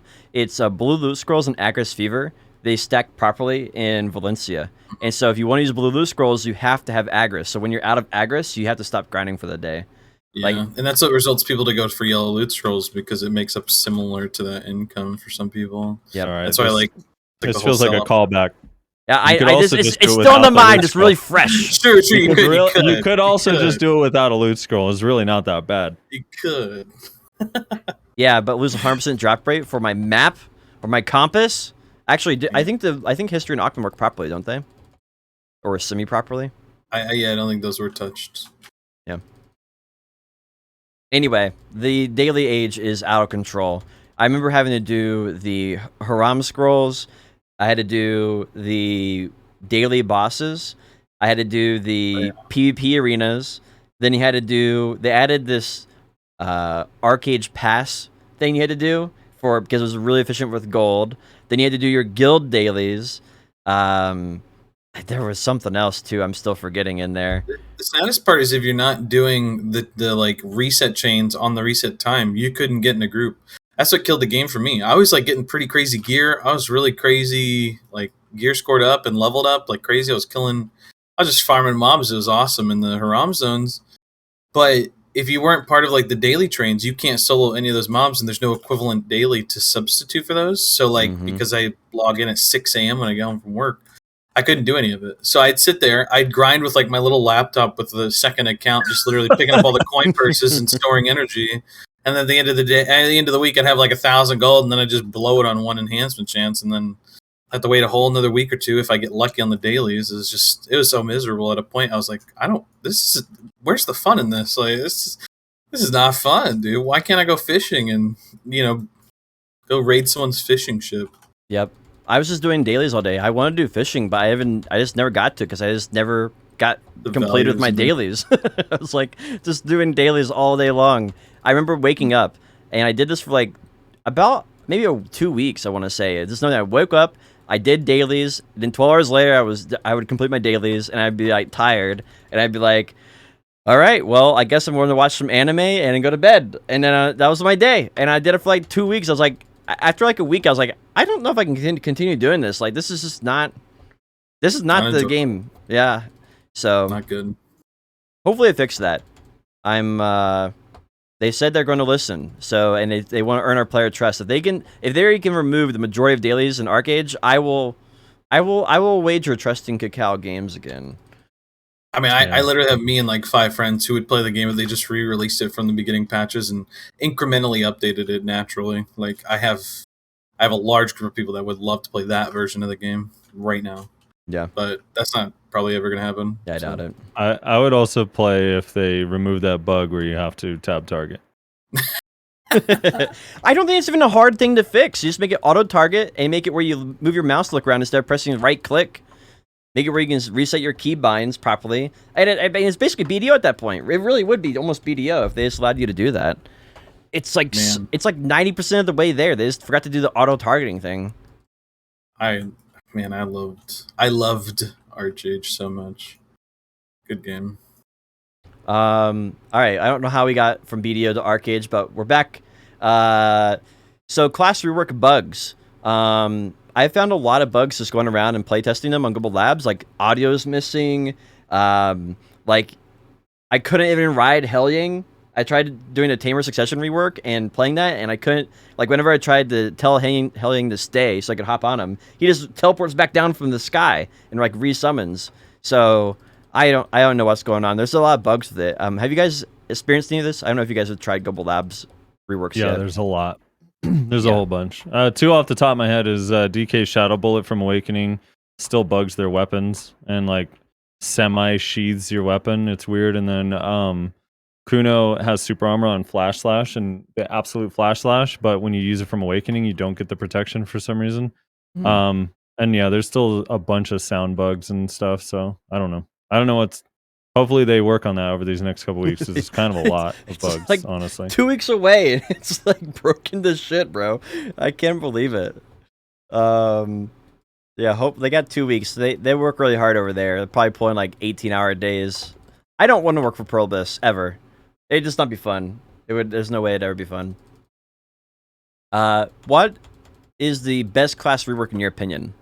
I made a video about this, and a lot of people didn't like it. So, what do you guys think is the best class rework? In your opinion. This is not just everybody's, just in your opinion. I mean, obviously, Suck Zerker, right? It's pretty good. The best in terms of like the one that we like the most, or the one that's going to be the most oppressive once it releases? The ones that you like the most, because everybody, it's a subjective question. There's no correct answer because everybody's going to like one thing or not like another thing, right? Thematically, Suck Zerker is the best. Actually, probably practically the worst. Practically the worst. Thematically, though, I'm a beast all the time. I run on all fours. I'm a little doggy man. I love it. Yeah. I mean, I guess I'm biased because I'm a Kuno fan, but I like the Kuno rework a lot. I think a lot of the stuff that they changed on Kuno made it a lot more fun and fluid and cool. It so feels more up to date. Feels more modern. I'm gonna say Archer. Archer's one of the few that I feel like got an actual rework. Yeah, I'm excited to see the back attack stuff. Like they can finally come to Olin's. It's gonna be great. They're gonna be cracked. Though, dude. I tried doing back attacks, and it feels like some abilities are not programmed correctly. It feels like some of them are bugged. Like there's some I can get back attacks from across the entire map. I'm like, what the hell? Like I can't even see the grass beetle over there. I'm getting back attacks on them, you know? Like full bloom back attacks all day long. But there's some things that felt like a little weird to me that I couldn't get back attacks on, or it was like really, really hard. So I'm curious if other people will find the same experience. Yeah, I don't really do a lot of damage testing on Global Labs because it's like it always comes over so wonky. Yeah, it's so wonky because you have like 265 AP builds, one comboing people that have 500 DP. Yeah, it's really weird. A little odd, not really working there. Yeah. Yeah, no, Archer does look pretty cool though. I agree. The animations are really cool on there too. Well, like they're 1.5 new skills, but like, dude, Shift E with it being these fat arrows, it just looks so cool, man. It's like so satisfying. Well, like my idea, okay, when I think rework, and correct me if I'm wrong, I think rework is changing the playstyle / offering an alternate playstyle to a class, right? Like when I thought about reboots. So, and Archer's one of the few that kind of crosses my mind because when you think of Archer, it's like, okay, an Archer at range, not really very threatening. He's not really going to do a lot to you. He can pump out some CCs, but unless he's knocking you down and then he's closing the gap and then full blooming you, you're not really stressing. But like with the rework, they kind of completely changed his power dynamic in the sense that he actually can provide pressure from range now. And he has a lot more versatility in terms of swapping from pre-awaken to awakening while still maintaining that ability to burst someone up front if they really want it. So I think he got one of the few actual reworks more so than just a tweak.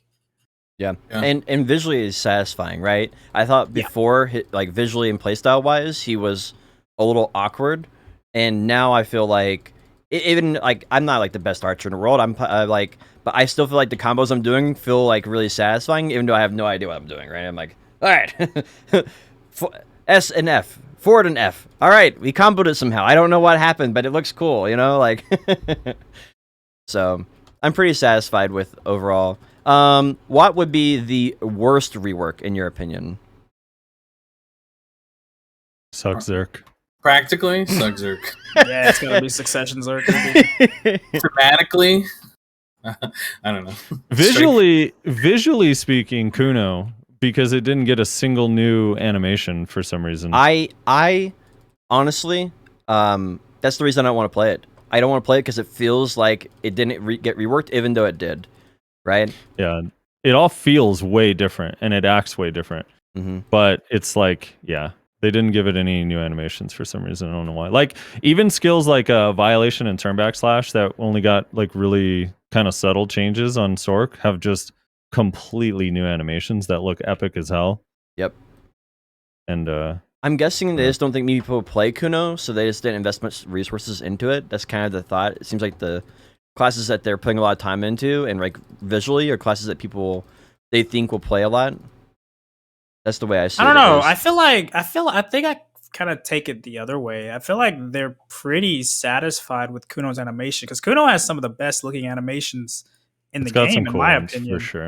And that's some really good looking animations. So, and I honestly think that they put a lot more thought into like kind of trying to bring the class into relevance again, more so than just like a nice little gloss of paint. And I think for the longevity, that's probably the best thing. What do you think, Frosty, maybe? Yeah, I mean, well, Suck Kuno's animations aren't that cool. And they didn't get anything different either. But yeah, for Awakening, I mean, yeah, I'm not unhappy with it. It's just like, it would have been fun, but it doesn't change anything really. I definitely think it's more viable than it was before. So, yeah. Because like Zerk is pretty sick that you can stay in the doggo form 24/7 now. but it doesn't really solve his issue of not really having much protected damage that he can use in a group PvP scenario. So it's kind of like, What do you think about Succession Zerker PvE wise? You think he'll be good? It's gonna be cracked. I'm his PvE excited, baby. His PvE is already fairly decent, especially, and be- it's like really low APO. Okay. I'm So just to clawing be them up. clear, the Succession PvP is going to be garbage on Zerker, not the PvE. It's gonna be rough on Zerker in PvP. Yeah. Yeah. Okay. Unless they change some stuff last minute, it's gonna be very hard. Like Especially- if a Suck Zerker fights an Awakened Zerker, it's Yes. gonna feel.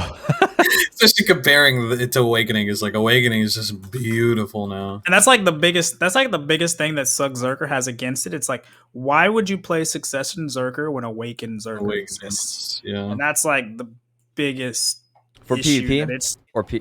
Yeah. What I It's have a like question. you have all the upfront damage, right? Like the close range damage. You have the long range versatility.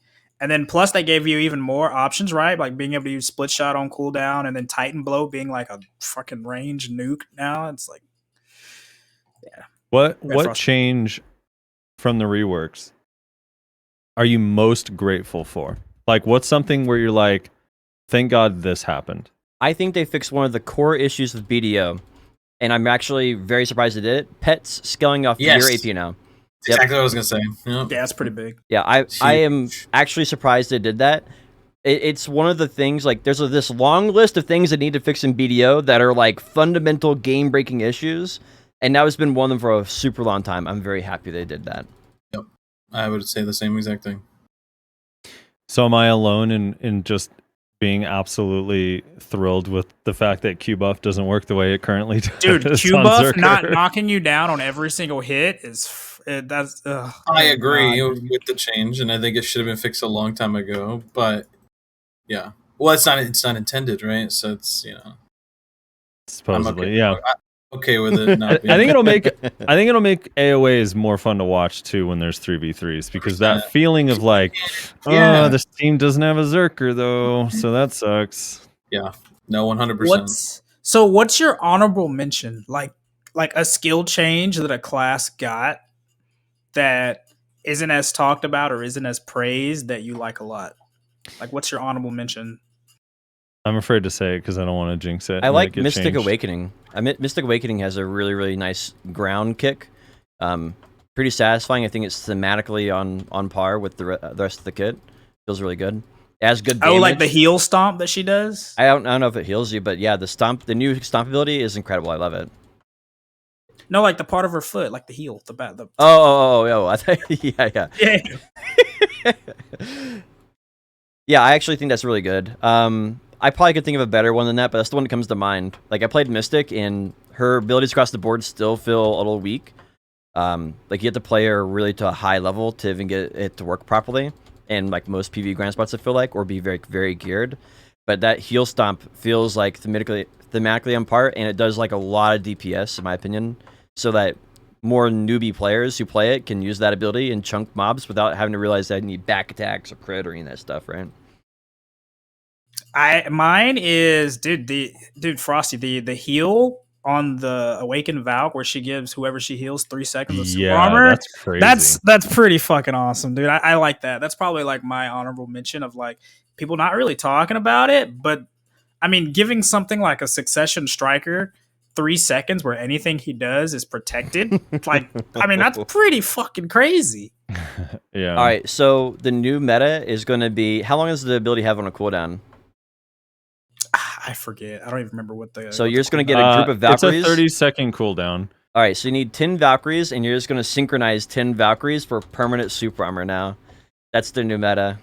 Well, see, the thing is that like on EU, the like 3v3 like dual meta, they already have like a huge Awakened Valk prevalence. So like their EU is already like set up for abusing it. Yeah. I'm wondering, does it apply like a debuff like PAs do or no?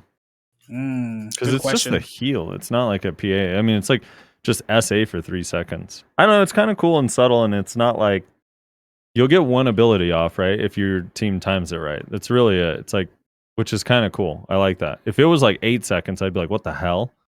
What is this? But Yeah, I say 3 a sec. Depending on what ability it is, you could get it off 2. Probably 2, right? But it just depends on how fast it is. It also, like, I think opens up a lot of opportunities for team play where, like, you do your ability and then your teammates can go combo, right? Or your teammates engage, and then you can do your heal in the middle of it, and then bam, they can continue their combo even longer, where otherwise they'd have to back off. And I think that team synergy is going to be really fun and also allow for some higher level plays that we haven't seen before.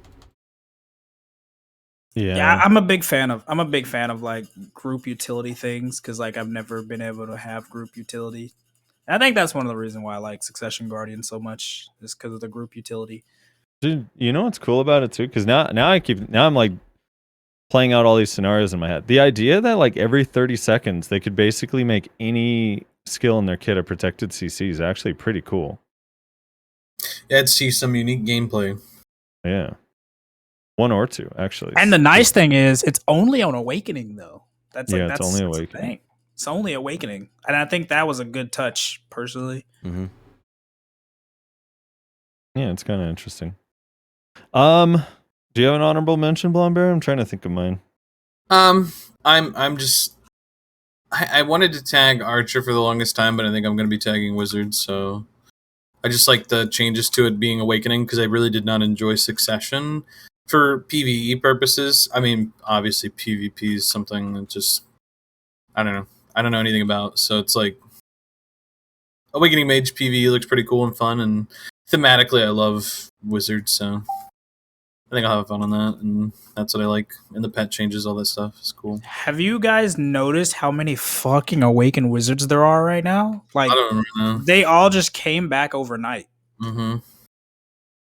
It's fucking annoying. They've been tagged this entire time, but they just grind on their class, all right? Yeah. They've always been there. This is the shadow form. You just couldn't see them. I think because like the class has some of the highest accuracy modifiers in Awakening, and it actually does really good freaking damage too. So I think they're gonna be pretty terrifying once the rework hits. Yeah, I just wish you could like gear copy more characters, not even just tag, but just gear copy like weapons over, because there's just so many classes I'd like to just try and play and see what it's like with my gear, but the investment is just way too much money because it's like 8 bills for a tag right now, so it's like no way. Speaking of which, dude, I got fudged over. So I finally got a Garmoth after trying to buy one. This week would have made 5 weeks. I finally got a Garmoth. I put it in my Dandy or my Pin Black Star, and it untagged from my Succession Guardian. It's a completely new item. Because it's considered a brand new item, and I'm so like, dumb. bro, It's what so the? dumb. Why is that a thing, dude? Like, I knew it didn't carry over, but apparently it can untag too. Like, that's fucking crazy. I'm glad it doesn't do it with Caphras. I put Caphras in my gear when I'm tagged. Or enhancing it. I never thought about that, bro. That'd be so bad. It's so painful. So it's like now you either have to pay $10 $10 and 3 bill. Plus 3 bill, or untag and pay 6 bill. It's like, oh my god, dude. I'm just really curious what happens if I don't have crystals in my gear, and it's a tag copy, and then I die to a monster. Does the regular copy downgrade and the copied copy downgrade, or only the copied version downgrade? Ooh. Dude, I wouldn't even want to test that shit.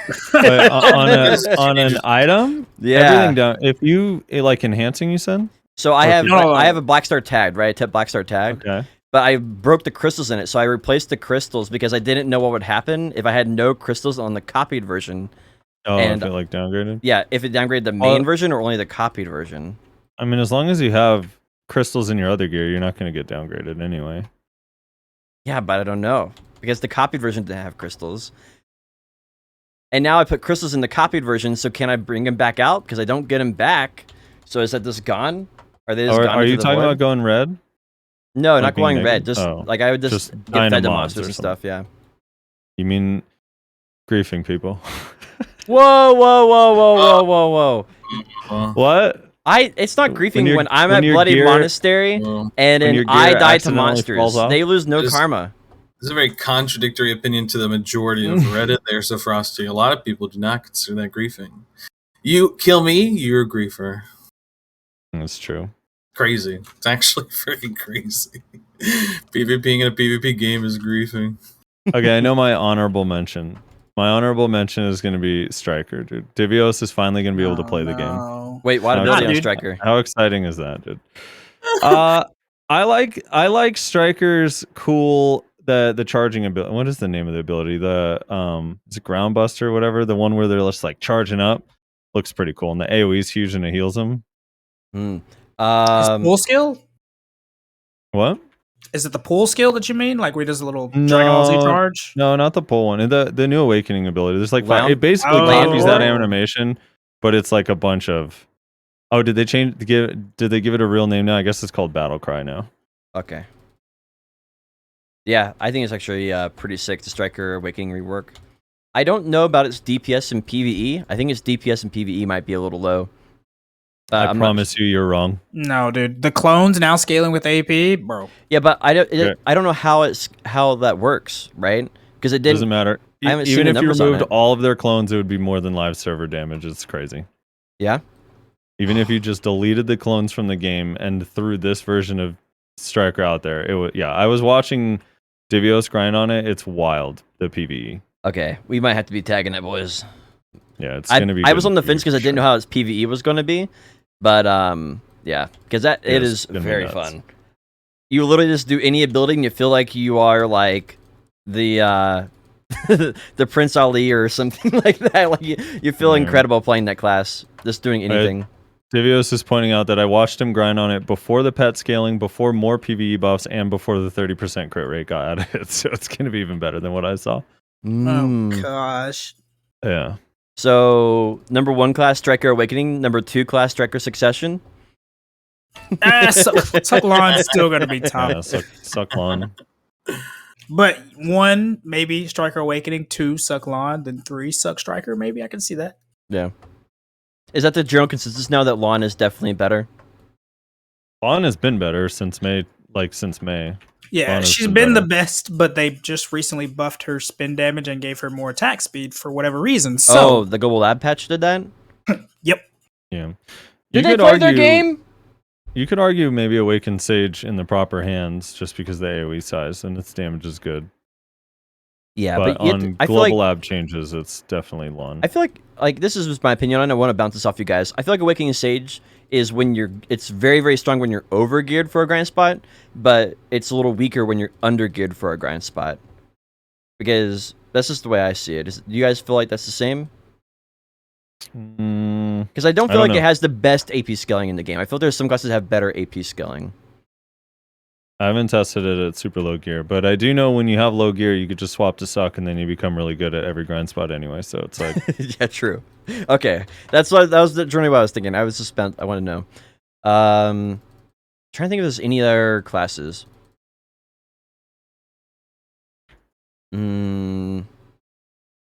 I like there's a I few like classes. the Sork's going to be Incur's Nightmares.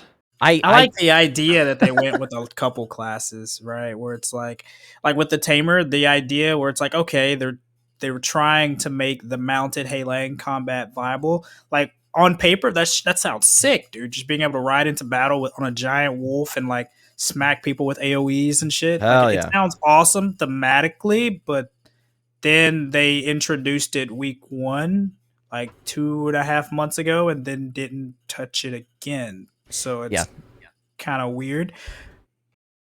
So that's one of the ones that was kind of really weird, but it was like a nice theme.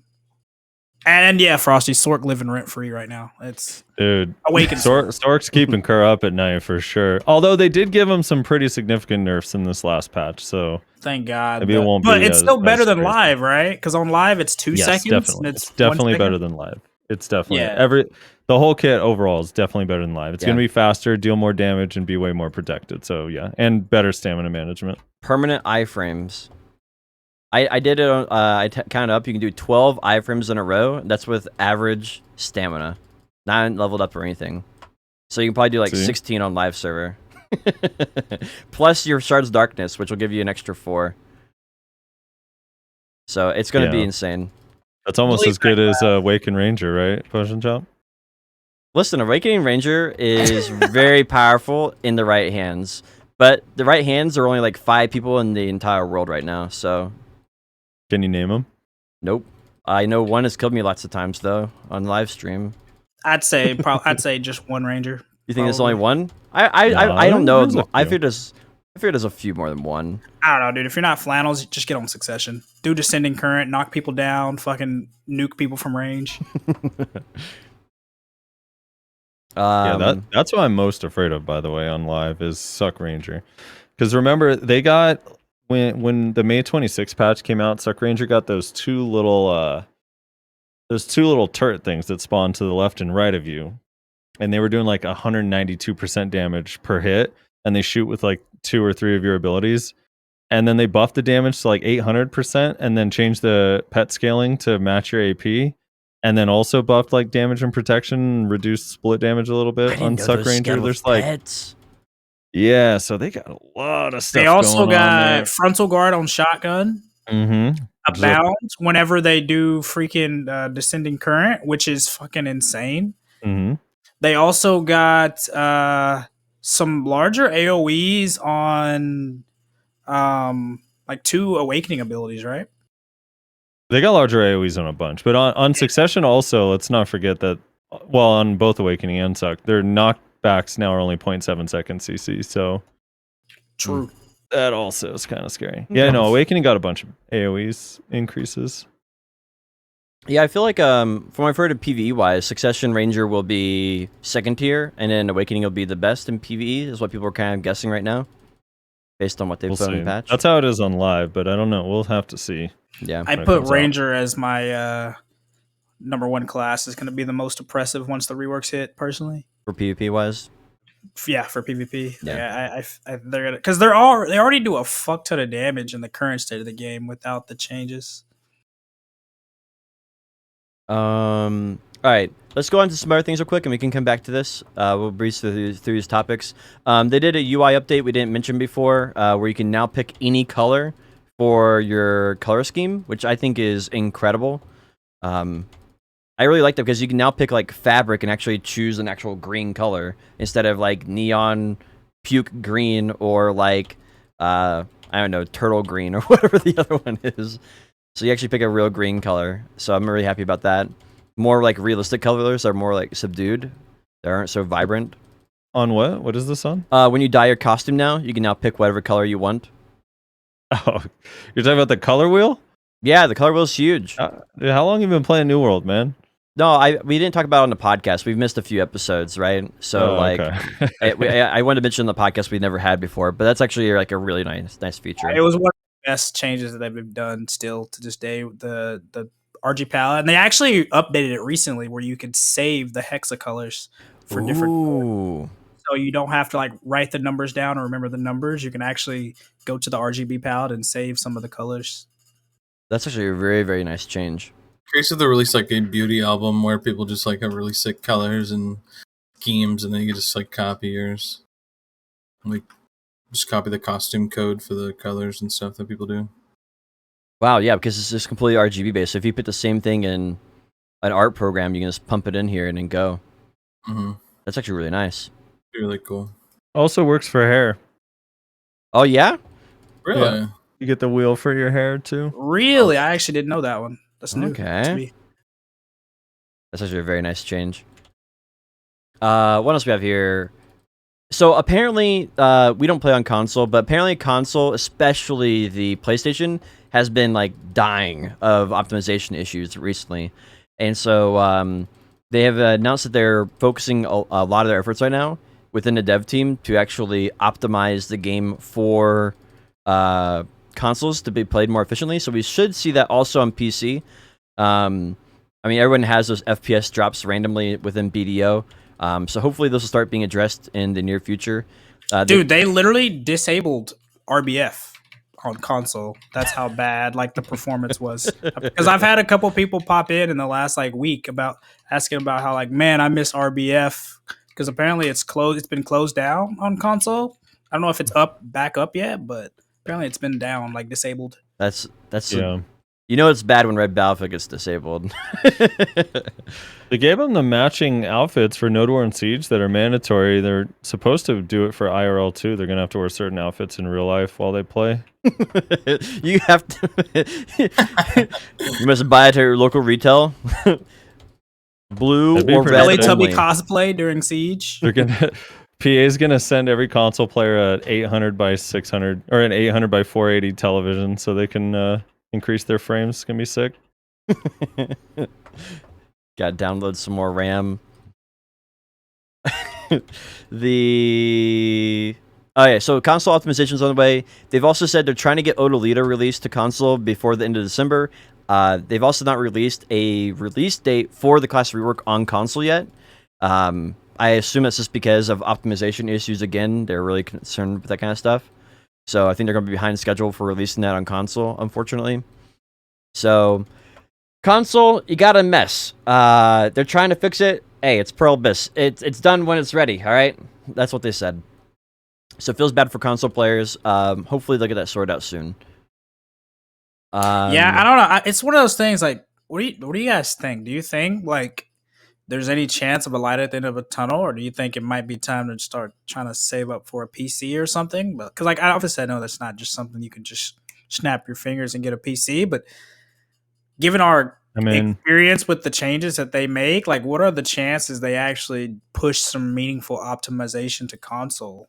I think prior to like parts being sold out and like being sold at triple the price, like the fact that no GPUs are like MSRP anymore, I think prior to that would have been nice, but now that like it's impossible to get any GPUs that are decent for a decent price, it's like you can't see getting any of that anytime soon. Because consoles are pretty expensive with everything involved, but now it's like when you look at the current computer price, it's like actually.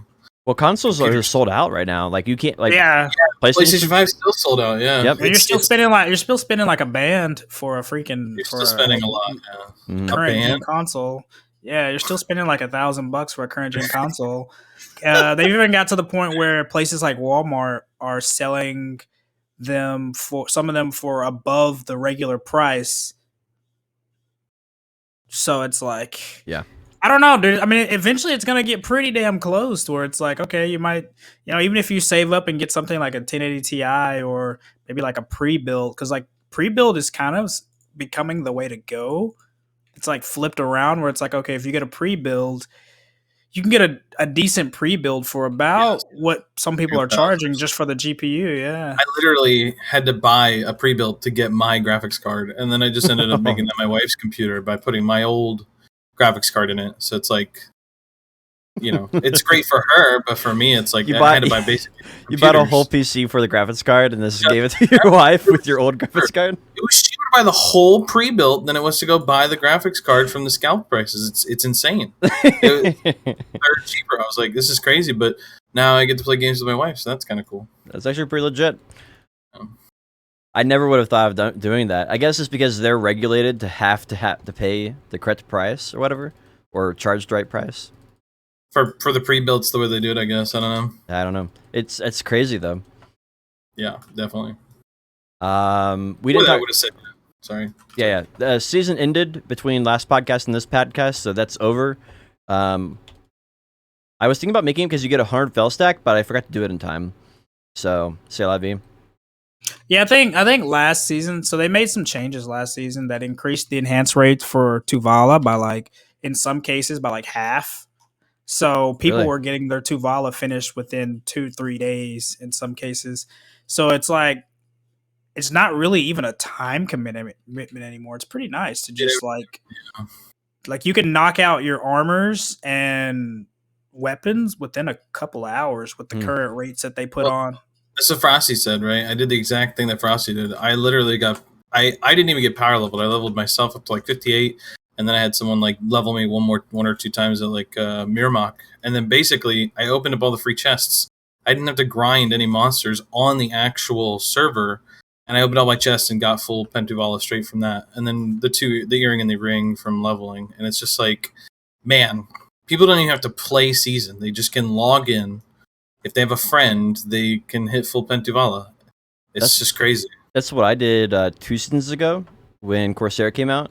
I made a character. I made a lawn, and with all the free codes they gave me, I just went in there and just made Pin Tuvala with it. Dude, it's just crazy. It's just I don't know. It's like, I mean, I get they're doing the catch up, but like people still got to fundamentally learn some of the simplistic stuff. I feel like that's like getting missed when they don't have to do a week at least of like learning. I don't know. People are playing the game to waste time. That's the entire point. So cutting the time waste is, I feel odd. Yeah. Right? The trouble is, the problem is the grind was not fun. And so now the grind is still not fun. So the problem, even though they're making it less time, the grind is not, this is not fun to actually do it all, right? That's the main issue. Like, the part of the fun is going to a grind spot, getting some gear pieces, then smashing them together as a new player, learning that it sucks and you need fell stacks, right? I don't know. Like, and I feel like they just don't teach people, because the main thing, I think we talked about this in the past, but the main thing is that they need to teach people how to grind for long periods of time. You know, the first thing should be like an hour grind. The second thing should be like a 2-hour grind, you know? Yeah, because the way that the game design is set up, it's like now with the new systems and the free pen accessory and the free pen gear, it's basically setting people up to sit on that 100, 200,000 CAFR goal. And it's like, I think that's more miserable looking at that as like the real goal that people are going to be pushing than a few other things. Like, because at least incremental gear upgrades feels somewhat satisfying as you're working on it. But like looking at like the 100,000 CAFRs from an X upgrade, oh boy, I don't know. I don't see that as enticing. I mean, I have friends that are at that point, and they're just like... Chat wants me to ask Potion if having other activities that generate silver aside from grinding would be good for the game. Too soon, bro. Oh, no. You never feed a troll. For once you feed a troll, he'll come back for bread the next day, too. Or something like that. I do think the way they have it set up now, though, really does set them up to give people things to do with their gear now, though, because you think, right, before they added in the weekly pin quest and giving you direction for that, or not free, but you know, the 100% success rate pin quest, it was like, okay, you do your season. After you graduate seasons, you're dropped into the game, and your next upgrade, you have to save up 10 to 12 billion to buy. Or you have to figure out how to enhance stuff that's not too volatile, so you actually have to learn about fail stacking. And it's like, fuck this, bro, I'm going to quit the game, right? Yeah, I agree with you. Like, this is like, I don't like the system with the current system, but if this means that we're going to be getting tons of new content that isn't about money or gear and is about using your gear to go do the fun thing, like in RuneScape, how you grind your money grind, you get a little bit of gear, and then you go do like a bunch of quests, or you go do like the raid bosses, and that's the fun. And it's not necessarily a monetary value, it's like your completionist type goals or just something fun to do in general because of the challenge of it or whatnot. If this is that evolving stage, if this is the crap we got to deal with, like, which feels like just like weird right now, to then lead into like having tons of content to do, I think it's perfect. The problem is that like we don't see the content coming out. So for us, we're just sitting here watching everybody accelerate in gear, and there's nothing to do still other than just do that caverns grind. So I'm very, very interested to see if this is going to be the evolving point. Because I want it to be. The true new players do go through the gauntlet, though, Blonde Bear, because they didn't realize that they needed to keep their time-filled stones for enhancing, and they sold them for silver. Oh, no. All right? The ones that look it up don't do it, but the ones that are just coming in blind... It's like, what is this trash item? It's just... Oh, God. Oh, God. Hey, I did it. I remember when I first started playing the game, I bought a Laverto weapon, and I enhanced it. Like, I just kept smashing stones into it, and I had no idea what the memory fragment repair system was at all. So I just had this like plus 10 Laverto that had 20 durability that was breaking on me every 10 minutes when killing mobs, and I was like, dude, what is this? This sucks. That's what I really, really do enjoy about this progress pass, because it's something that like is kind of overlooked for everybody that's a veteran and everybody's like whatever, but like for new players, they really like the fact that it blinks and flashes on your screen so much is really important, because there's a lot of extremely useful stuff that goes right to guide that go then explaining what those things are. And that's something that's always missed in BDO. You always have to go to a YouTube guide or ask a streamer or ask a friend, like, what the heck is this? What do I do with this? How does this work? And now it's like, hey, there's kind of a system that's built in. It's like, okay, what does this do? If I want to do my guaranteed pen, it's like, well, here's these things. You can go to these bosses and get these new fragment stones. Like, I'm not really a fan of like. I like that they are making these band-aid fixes for the correct issues now. If for a long time they weren't even making band-aid fixes for the correct stuff. And so now it feels like they're trying to move the game in the correct direction, but they're afraid of reworking the base system, right? And I feel like right now we have a core problem where the enhancing system is broken, right? And so our solution to a broken enhancing system, instead of fixing the enhancing system, right, where you don't have to make these atrocious fail stacks and stuff like that, instead of fixing that, their option is to, hey, we're going to guarantee you a pin with a pin daily. And I don't think that's the correct. That's a band-aid fix that doesn't fix the enhancing system. That's just a workaround for it. You know. So this is why we need biohack here. Biohack would side. I think the enhancement system is fine. I get that it's hard and it's punishing, but it's really good, and it also like generates. It like keeps recycling the way our marketplace works, which is really good for the game. And also, if you want to avoid the enhancement system, you can for 90%, 95% of your stuff. Like Especially the only with exceptions are like a Pen Black Star Awakening and maybe the main hand right now is pretty hard, but everything else you pretty much get. Yeah, especially with like the change they did earlier this year, where they made it so you can trade for up to 30 stacks with Blackstones. Like that right there just completely changed the game in that sense, where it's like you really only have to fail stack for the high stacks. And even then, nowadays the market has kind of progressed to the point where like Frosty said, if you can buy pretty much anything, the only thing you're going to struggle really to get is like, obviously Pin Debo. Black Star Awakening weapons at Pin can be kind of rough, but it's just a waiting game. People sell them enough decently. There's there's 3 or 4 that sell a week, and then if that, sometimes it's less. But you can just buy stuff and skip the enhancement RNG nowadays, which you used to not be able to do. The reason I said what I said was mainly in response to the fact that they created all these new systems for the new players because their old systems are not good for the new players.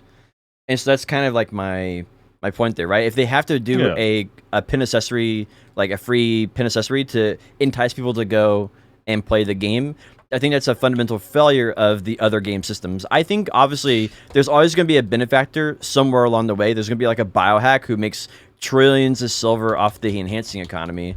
And that's really nice for biohack, for sure. But I don't think it's an indicator that the enhancing system doesn't have some core flaws. I think that's too absolute for me. I don't think... I think it's pretty normal in games for the games to give you an item that's very difficult to get, but not give you like the whole set. I think that's pretty common. I don't think that means necessarily that the system for acquiring the items is flawed, like by definition. Now, you could agree or disagree that the enhancement system is maybe too hard or not good for certain players, but that's the thing is like ever since Central Market came, like you can just avoid it entirely if you want to. You can either participate if you want to understand how it works, or you can just avoid it entirely. Because, I mean, I look at like my gear. The only thing I enhance myself really is like, I mean, I enhanced 3 of my 4 armors myself, and then my dandy, and like everything else is bought. And I enhanced 1 accessory, my Eye of the Runes. But everything else you just buy on the marketplace. So it's like the enhancement system is there for the people that do want to participate and want to be biohack, or even just want to gamble, because I think gambling is. I think a lot of people enjoy that part. Or the people that feel like it's not so bad and just enhance to make their gear. There's a lot of people that want to have their name, like that sense of progress of like getting your name on it. And I don't know, while it can be hard and the enhancement system can be like polarizing, there's definitely something to when you hit something yourself, something that's supposed to be really hard to get. Like that feeling, you don't get that feeling when you buy gear. You just don't. Called an erection. Well... I don't know. The main thing right now that's I think a flaw is in a lot of cases it's not a fun system, right? It's not a fun system because either you get like Blombear and you get crazy good RNG and then you don't feel like you earned your gear, which feels like terrible, or you get Do you feel that way, Blombear? Or feel like you didn't earn your gear? Or I mean, that a lot of people will try to make you feel that way. I guess it's more that way. People tell me I didn't earn my gear, and I'm like, and that doesn't feel good, right? The activity of like you feel like you got it and you're like I did it, but it's not because MMOs are inherently social games, right? So if you're not socially accepted in the community because you had good luck or you had very bad luck, then you feel like you're an outsider. And in most cases, you're not going to have average luck. So the guy who gets in 3 clicks and another guy takes 100, in both cases, those people feel ostracized in the community. And that's I feel like something that I would like to see them work on in the future. And I feel like these temporary systems where you can say you just buy it from the marketplace is definitely a viable alternative to that. But that's not really solving the core problem of it not being fun. And fun is subjective, right? So because some people, they do enjoy that, right? Some people love the enhancement But I system. think right now it's a vocal minority, and I think it's very, very problematic. But the people that don't like it can literally just not partake. So isn't that fine? Well, Are you saying also- it's not fun to save up money and buy gear? Or what do you mean? Like you have to say, like, yeah, clarify on that part. Do you think like saving up money through life skilling or the activities that you choose to do is also not fun to progress? I think the most fun thing is what you said, right? To click your gear and get that surprise that you actually got it is the most fun thing in the game. But also the least fun thing in the fun part of the game is when you get bad luck and you go for like 40 to 100 clicks and you don't get it. And so that the surprise factor is why people want to enhance, but the bad luck that people have is the reason people don't. They quit enhancing entirely. So I would prefer a system which gives you both, right? Where you get the surprise of having good luck, but you don't have you can never have extremely bad luck. And I think that's a problem that they can fix. I think that enhancing in BDO is not as dreary and depressing as people say because it's just an accountability simulator. Well, if you don't want to have no gear, then don't roulette your shit on a 6% success rate and then expect to get something.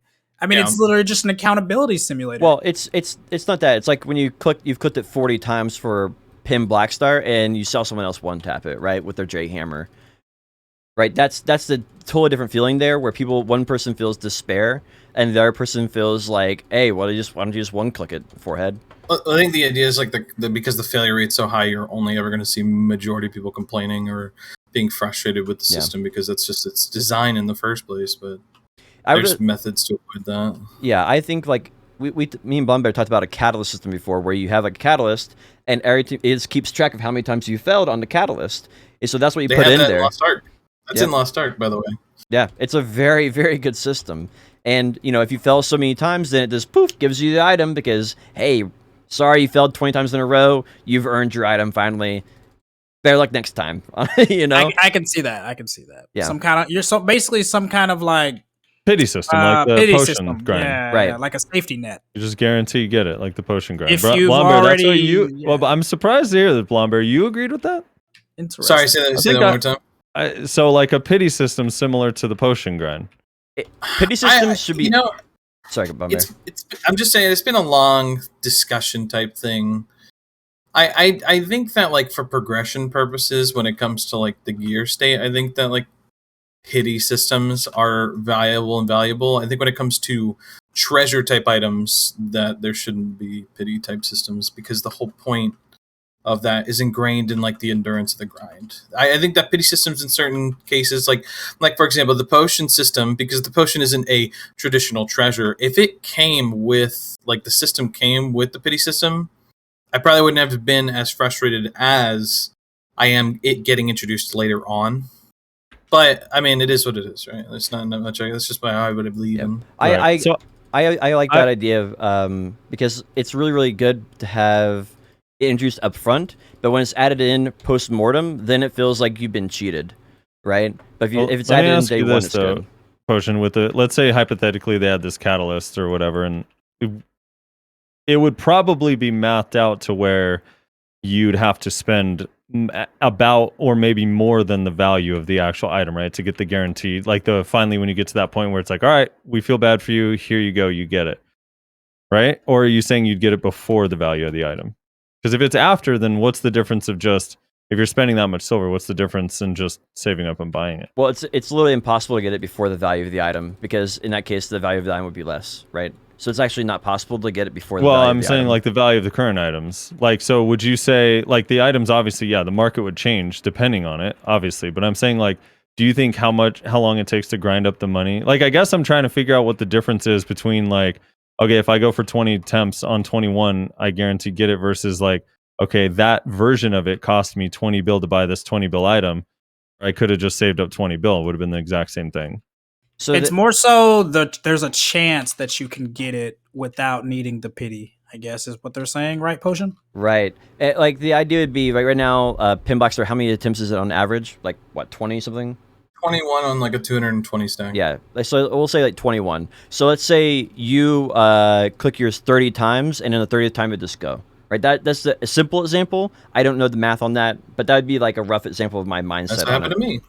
Yeah. On my awaken. And I think that would be like reasonable, right? That'd be like a reasonable failsafe. But if they're going to do something like that, it probably should be on new items that they introduce, not old items that are already in the game. The only old items that I think they should ever do something like that for would be like extremely old items, like blue accessories, right? Nobody would care if they make blue accessories easier to enhance. They're crazy old. But if they did that with a crescent ring, then people would probably be a little mad because you'd be like, I worked hard for my crescent ring. Why are you making it easier for new players? So I think if they add a pity system for enhancing, it should probably be on like new items like Fallen God Helmet or like the Hadum accessories that they're going to come out with, Caltheon Hadum, right? Those are the type of things that I think they should add a pity system to, not existing stuff. Yeah, I can see it. Someone saying the easiest way to do this is let Cron Stones give you fail stacks, but that just buffs pay to win. I don't know how that's such a bad solution. Because like, I mean, unless you remove Cron Stones from extraction and you get them other ways, then I guess maybe. But I think accessory failures should be given a lot more fail stacks than they currently do. Yeah, that'd be another easy solution versus right where the higher fail stack you have your chance of success exponentially increases rather than like your chances goes up by 0.1%. You know, Less one, baby. Yeah. I think that would be another way they could look at this. There's several ways to solve the issue. The core problem is the difference in good luck and bad luck, right? That's the main problem, and there's several ways you can solve that. yeah. Another reason, though, I mean, the like thing, another... I guess. Sorry, go ahead, Kurt. Go ahead, you're good. No, I just wanted to make the final point. Like, the reason why I don't think it's that big of a deal right now is because that issue is completely solvable by just buying your gear. Like, there's already a solution in place. Well, the most fun thing is to earn your gear, like you said, right? So the goal is you want people to all feel like they can earn their gear unless they absolutely hate enhancing. But why is buying your gear not earning it? It's not about the earning, it's about the most fun way of earning it, right? That dopamine. Yep. People want that And so dopamine. I would love enhance my gear, but because I've had such bad luck on so many different things, I just naturally tend to buy my gear, even though I prefer enhancing my gear. And so I picked what I presume to be the most efficient way to play in the game because I just don't want to have to deal with the potential of clicking 20, pin crescent rings in a row to get it. Like, I just don't want to have to deal I with don't that. know, dude.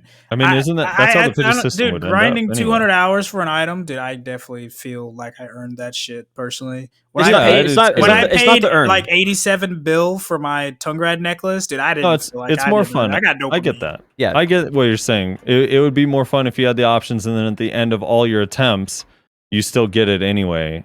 It's just like True. if that pity system has like a cost, they most likely. I mean, I don't know how the Haram system works in Arcade because guys said what the best end game gear you get guaranteed after a few fails anyway. But like, I assume they would probably make the fail rate even higher in that sense. They probably wouldn't leave it the way it is now if they made a pity system. So that way, it's like on average, you're paying about a certain amount of time. In Lost Ark, it's actually the same percentage rates pretty accurately for pen and BDO. It's like 4% on like the higher pen items, and then after 30 attempts, which is like 30 or something, which is over the estimated amount of time on a percentage rate that you actually get. Like, you pay a little bit more, but it's guaranteed.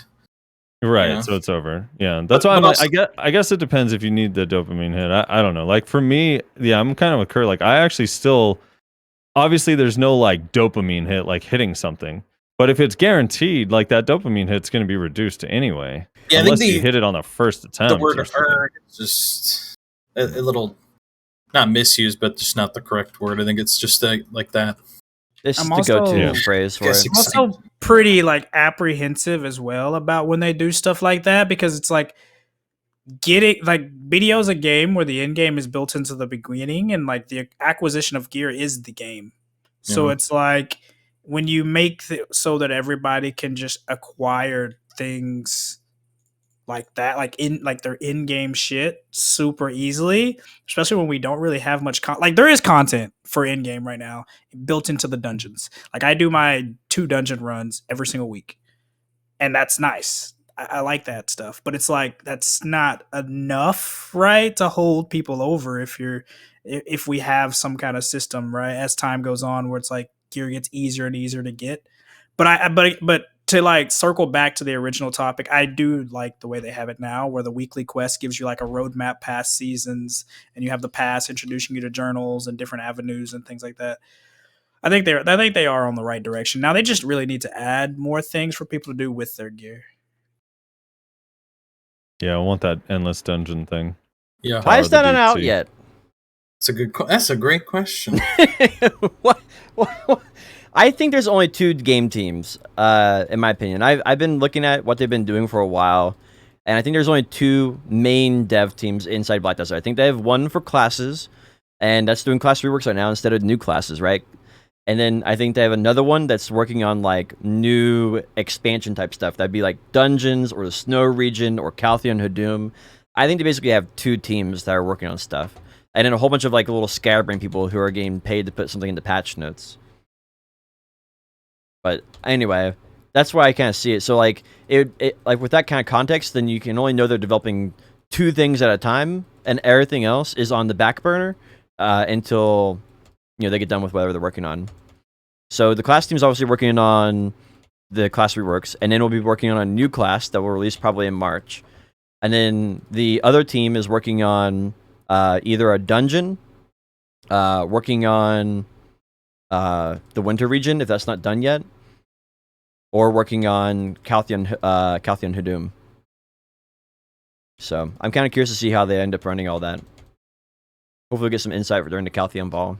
What are the chances that we get some demo videos from the Calpheon Ball? Like, what do you guys think? Like, what's the chances that Of we what? get a demo video of like how the Arena of Solaire is going to work, or a demo video of how the Terror of the Deep, the infinite underwater dungeon tower thing is going to work and stuff like that? Like, I think it's gonna be the snow region. The snow region was originally announced Heidel Ball 2019. it's been the longest project in a long time. So I think we get something that we see for the winter region. I think we actually get that because this has been we're working on it for almost 2 years now or something, or I guess more than 2 years. Well, they've been showing on the on the global labs. There's been people that are dedicated to every time there's a patch every week, they go to where the winter region is supposed to be over by Dregan, and they like upload pictures of the changes. And almost every single week, they've been implementing more of the visual changes to the region. Yep. So, I mean, they're technically working on it, but because like Frosty noticed last week they had like a pretty good patch for the stuff that they did. Like it was like 2 gigabyte patch or something like that last week on the global labs, and they didn't really do a whole lot other than class tweaks. Yeah, they made us download 3 gigabytes of DKs losing their crit.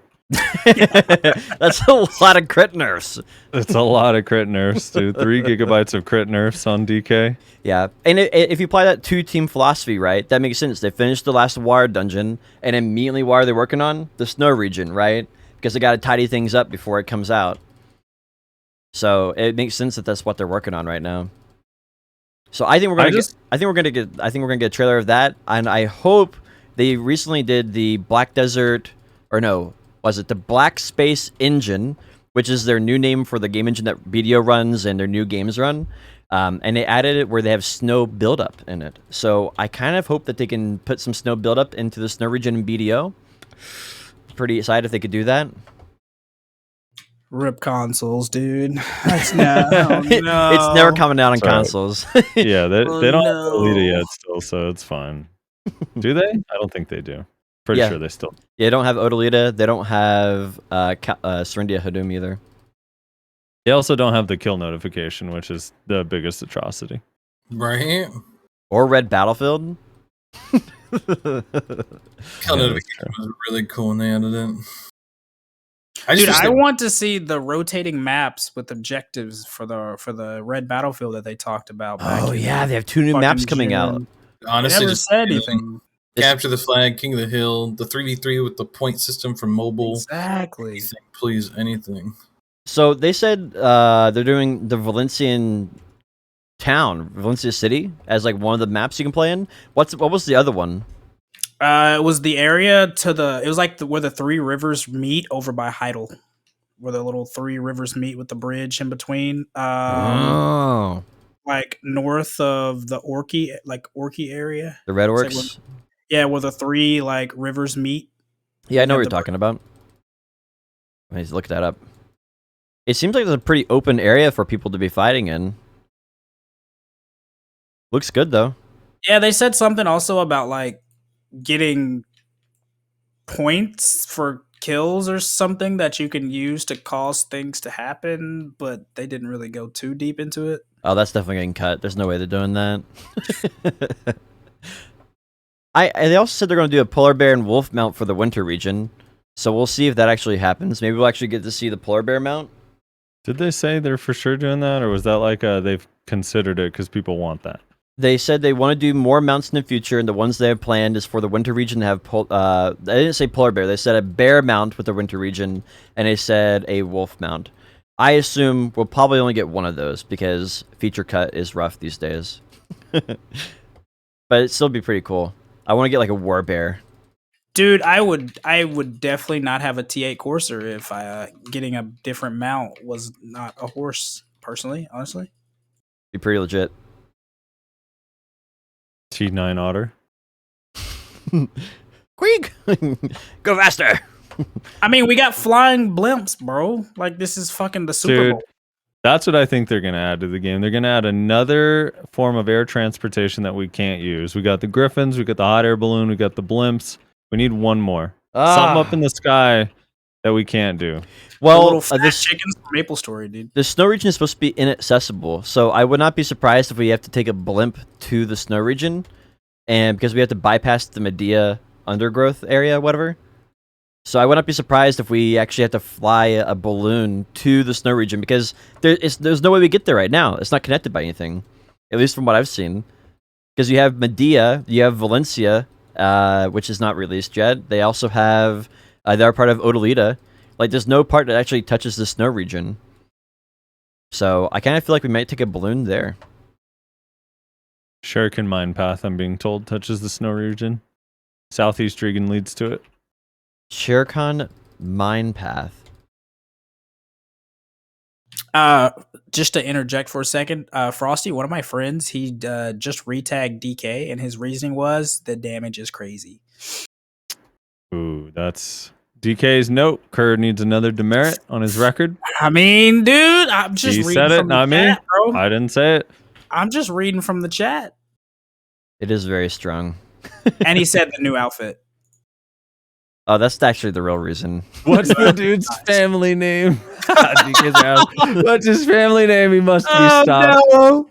Show him damage. Go kill. Send a striker his way. Show him how much damage they really do. Silver Rod, bro. How does Shuriken connect to the snow region?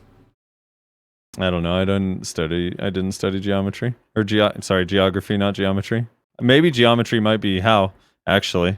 Maybe it's something with you have to take a mine, like one of those roller coaster mines that leaps off the track. Oh, and if you fall off, like then you die, you have to respawn at the beginning. You have to play the minigame properly to get across. By paths. I'm being told by paths. Did you watch the YouTube video Potion of the guy that like got in and was like flying around on a Pegasus from like the different mountain tops and the different areas? I did that. That video and ran around. great. I got teleported out though. It happened pretty fast. I fell in some hole and then I had to do escape, and it just took me back to the very beginning. I was like, oh no. The way that the terrain looks, either there's going to be a lot of buildings we're going to be fighting inside of, or like just archer's not going to be able to shoot anything because it's going to be at such an odd elevation. Like, Is there grind spots are either going to be like in small pit areas, which is just small rotations, or it's got to be buildings because there's so much like mountainous, steep stuff. There's two grind spots, right? There's the pill bug grind spot where they like roll around and like swarm you, and it's like a group grind spot. And they have the other one which is like Yetis, right? It's like a family Wombats, of Yetis. dude. I think they're wombats. The flying wombat Yeti crew. And so those are the two different grind spots. And the Yeti one was open, but the other one was like the pill bugs was like in the ground. So I could definitely see like that one being in close quarters type stuff. They have some really low pits in that video, which looked really cool. Yeah, I honestly just think it's going to look really good. I'm just worried about the. I don't think I've seen a new video. Your tag, you're worried about your new tag, the Archer. Well, I thought about Archer, but I think I am going to go Wiz, just because it's just too strong. I think thematically for like group grind spots, it's a really good pick because you have heals, you have red orb, you have like your mana sustain, you've got shielding, and it's a really good scaling class with like my evasion stuff instead of like Zerker. And it's like I've just been looking for another class that's like good for group grind spots. I don't want to tag a Shy, and I don't want to play like meta like classes like Hold on a minute. Striker. Oh, Wait, okay. dude, you don't like the skateboard, bro? You don't like the like? I do like it. The problem is I just have a lot of Shy. I've made a lot of really good Shy friends, and one Shy for a group. Make them more social if they're shy. I mean, that don't mean you can't play the class. True. What about you could be like Kerr? Kerr's going to the meta Guardian because it got buffed. I like Guardian a lot, but the problem is if my Zerker's a grinder and my Wizard's a grinder, then like I'll just stick to playing the whatever one's better, which I don't want to do. Whereas if Wizard's like niche and it's good, but I also really like Zerker and it's good, and then like I can PvP on them in different ways, that's kind of like my counterpoints. Because if I have two grinders tagged, I'm probably just going to play Guardian 24/7 and never play Zerker, which is just don't be like Frosty and quit Hash because his accuracy got nerfed. That's like flavor of the month stuff, bro. Look, I'm not quitting Hash. I'm just putting Hash on the bookshelf and on the we're bench. picking him up later, dude. Listen, if we had multi not tagging but multi copying items, it wouldn't be a problem. All right, what about one weekend a month tagging is half price? Like, can we do that? Then I would tag every 1 weekend a month. Then Well, what would we happen? tag a brand new one every month. Well, You know what happened the here's day the thing. after the daily tag would happen? You'd be a Reddit post being like, I forgot to tag! That'd be me. I enjoy Hash very much. It's just that it grinds so much more efficiently than Kuno right now.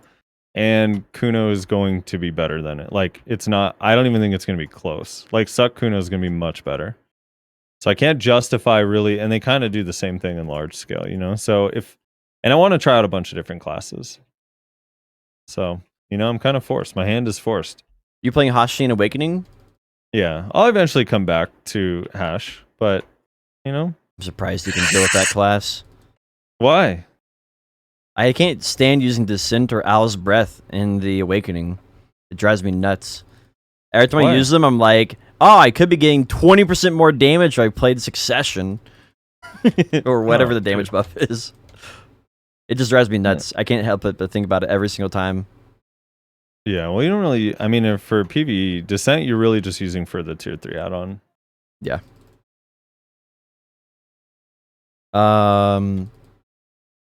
Well, how much pay to win is too much pay to win? Or do you not want to get into that? No, we can if you want. I don't.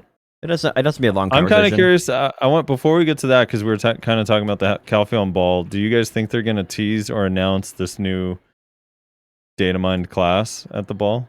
I think they're going to show us, I think they're going to do it just like Hashin. They're going to do a splash art, and then they're going to give us like one ability and say it's in development, and we'll see episode 2 of Calpheon Ball in March.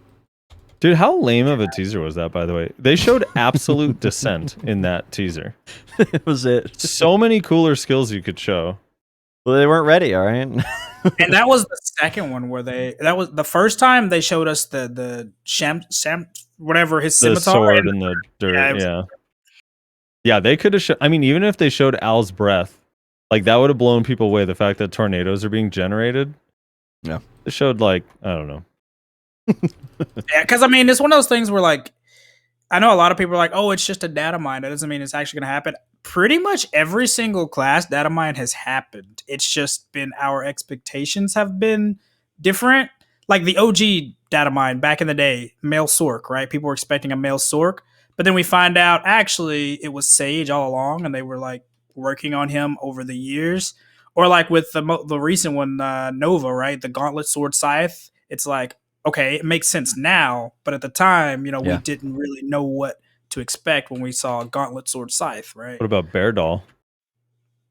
Remember Bear Doll? Mm-hmm. I don't From know. April, wonder if the that- April Fools. That was like the awakening for Sage, was the Bear Doll weapon, but it ended up being it was just the Sage Discord. That was back when they were happy and a joyous bunch. Now they've changed. They've changed dramatically. Well, such as all communities, right? You start off happy, and then the more you learn about it, the more angry you get. Look at Reddit nowadays. I mean, like, it's a lot different than what it used to be. Yeah, I think the Coffee on Ball is going to be a huge hype fest. It's just going to be fun for like a viewer, but I think the Class League is fake. I don't think You it's think the Class League is fake? Huh? Really? Wow. Okay. I mean, you have all these like regular worldly type characters, and then you introduce a god, and if he's not the strongest class in the game, the Chinese market's going to be pretty upset. Which usually meta classes are OP, but like introducing like a god-like character. Now, if he's like a monk who's imbued by the Sun Wukong god, then fine. But even then, I feel like it's just like I think it was a fake leak. There was way too much information in it that. Well, the Like, other they information never, was what they derived from what they saw, right? The only actual like leaked information from it was just the skills, I think, right? Wasn't it? They had skills, You can- they got sound effects, but one of the sound effects was named Wukong. And then they also got the abbreviations of the weapons for the main hand and the offhand. They could also just be like, they could also just be deriving inspiration from it. Because you also got to think, dude, Sage is quite literally a god. This man Well, no, created. no. Hold on. Wait. Well, before we get any misconceptions about the lore, Sage is not a god. Sage is part of the ancient civilization who lived on this planet prior to the Black Spirit's arrival. They were normal human beings. They were humanoids. Everyone was just like Sage. He wasn't the only one with powers. They all had powers, and they failed to defeat the Black Spirit when he went into his time chamber because they thought he was crazy. Not a god, regular person. He can control time, bro. All of them could control time. That was part of the ancient civilization. They created all the ancients that we find, all these structures and things. Yeah, sure, it's considered like godlike to our regular puny human warrior guy, but it's not. That was the regular humanoid civilization. To be fair, why was he so tall? a cell phone today is like a god power for like people 200 years ago. All right, so I'm just saying he's not a god. He's just. That doesn't Okay, explain. fair. No, that doesn't explain how he could sit in a cube laying asleep for that long and come out with muscles, unless he's a god. There, he's a little different, but listen, all right. He was in the cube and he was reading his like I don't know, electronic paper magic stuff. I don't know what do you call those little things he had in front of him? I don't know. tablet. His little Millennium tablets. Idols, you know what I'm saying? From Yu-Gi-Oh, bro. I'm just saying he's not technically a god by the lore standard. He's a what even was the then- regular civilization here? To your point, Blonde Bear, like isn't Wukong a character in League of Legends, and that character's not a god? True, I mean- I agree, and it's been referenced in a lot of other games. But Wukong was pretty OP for a long time in League of Legends. He's had his moments, and they even have a Sun Wukong in Smite as well. But that was derived off of different characters from the Dota revamp, like when they brought it back over. And I mean, they haven't really done too many other gods in League of Legends, but it was basically referenced from like the Dota pullovers. I just don't think that they would do that, especially when they're pulling like lore-based characters with the design of like classes these days. Like they're trying to tie like Sage is a lore-based character in the game's lore, and so is Nova, and so is there's like one or two other characters, but like it's just I don't think they would pull a godlike character, because if he's not the strongest, the Chinese market's going to be absolutely furious because like Are they furious with League? I mean I don't know. It's been a long time. they've had a moment. They've had a some moment. time to sit on it. Yeah, Yes, I do think it's gonna. I think there is gonna be a class in development, but we know that it takes them roughly 3 months to do a main hand and awakening. So if they've been working on class reworks for the last 6 months, that means they didn't have time to work on a new class. Again, this is my theory: is just 2 teams, right? So if that's the case, then they're going to basically just be picking up the project where they left it off last, and then work on it for the next 3 months and release it with Caltheon Ball Part 2. And they've never done a Caltheon Ball Episode 1 and Episode 2 before. So what else are they going to tell us about in Episode 2? Well, maybe that'll be the official class reveal. It matches up time-wise. It matches up with the scheduling of like the 6-year anniversary. Matches up with a lot of things. So even if it's not a Wukong class, I think they're going to be announcing at least some class and releasing it around March. Like it's wait, they're doing a part 1 and a part 2? Yep. Yes. Okay, so I didn't know about that. So how are they doing that? They have a date. Yeah, it's just Calpheon Ball Part 1, Calpheon Ball Part 2, and the date is in March for Part 2. Yeah, they said the month, right? They didn't say anything else. So that would make sense then, right? We get this season based around the reworks with Part 1, and then Part 2 would be the next new class, I guess? Next season, right? Next season lines up perfectly. And it's magically in the placeholder month that Lost Ark is supposed to release. Yep. What coincidence? I don't agree with the class launches every 3 to 4 months, so that's something that's why I'm adamant that it's not real, because I'm hoping they've learned their lesson. But then again, PA keeps making lots of money when they introduce new classes. You guys think Corsair came out roughly 6 months ago at this point, and then by the time March comes around, that's 9 months. So it's not good for the game. If we go from making a class every 3 months to having a class every 9 months, that's much closer to what I'm kind of looking for. You know, I'm okay with like one class every 9 months. At least I just for now. don't. I don't know. I think that with the rework situation, we're gonna sit on it. We're gonna like it. New class is going to come out. People are going to tag their gear on it. It's going to be better than everybody else. And we're just going to have the same situation we've had for a very long time. Because this thing happened when Sage came out, right? Sage came out. Everybody's like playing it because it's busted. They complain about it's busted. And then they like nerfed it. And then everybody's like, oh my God, if you nerf it, why would I even play this class if it's not OP? And so many people were outraged. And then they kind of adjusted it. And now it's kind of like around where everybody else is. They waited long enough for people to have tagged it and played it for a long time. So I don't think it even changed that much. I don't know. I feel like the social media just blows it way out of proportion. Like I agree. I don't want it to be that way, but that's like what they react to. Like they nerfed his like iframe to super armor, and they're like, "This is the end of the world! I can't believe it did this. This is ridiculous." It's also how like with Hash, they like changed it so that there's a tiny delay on his block jump, which is still, to be fair, too fast to even react to. They removed it from the game. All right. Oh, they put that back? No. They removed Arid Assault from the game. Ever since that change, it's not even in the game anymore. Everyone knows exactly, right? That's why I'm like, bro, what do you mean? You still can't even react.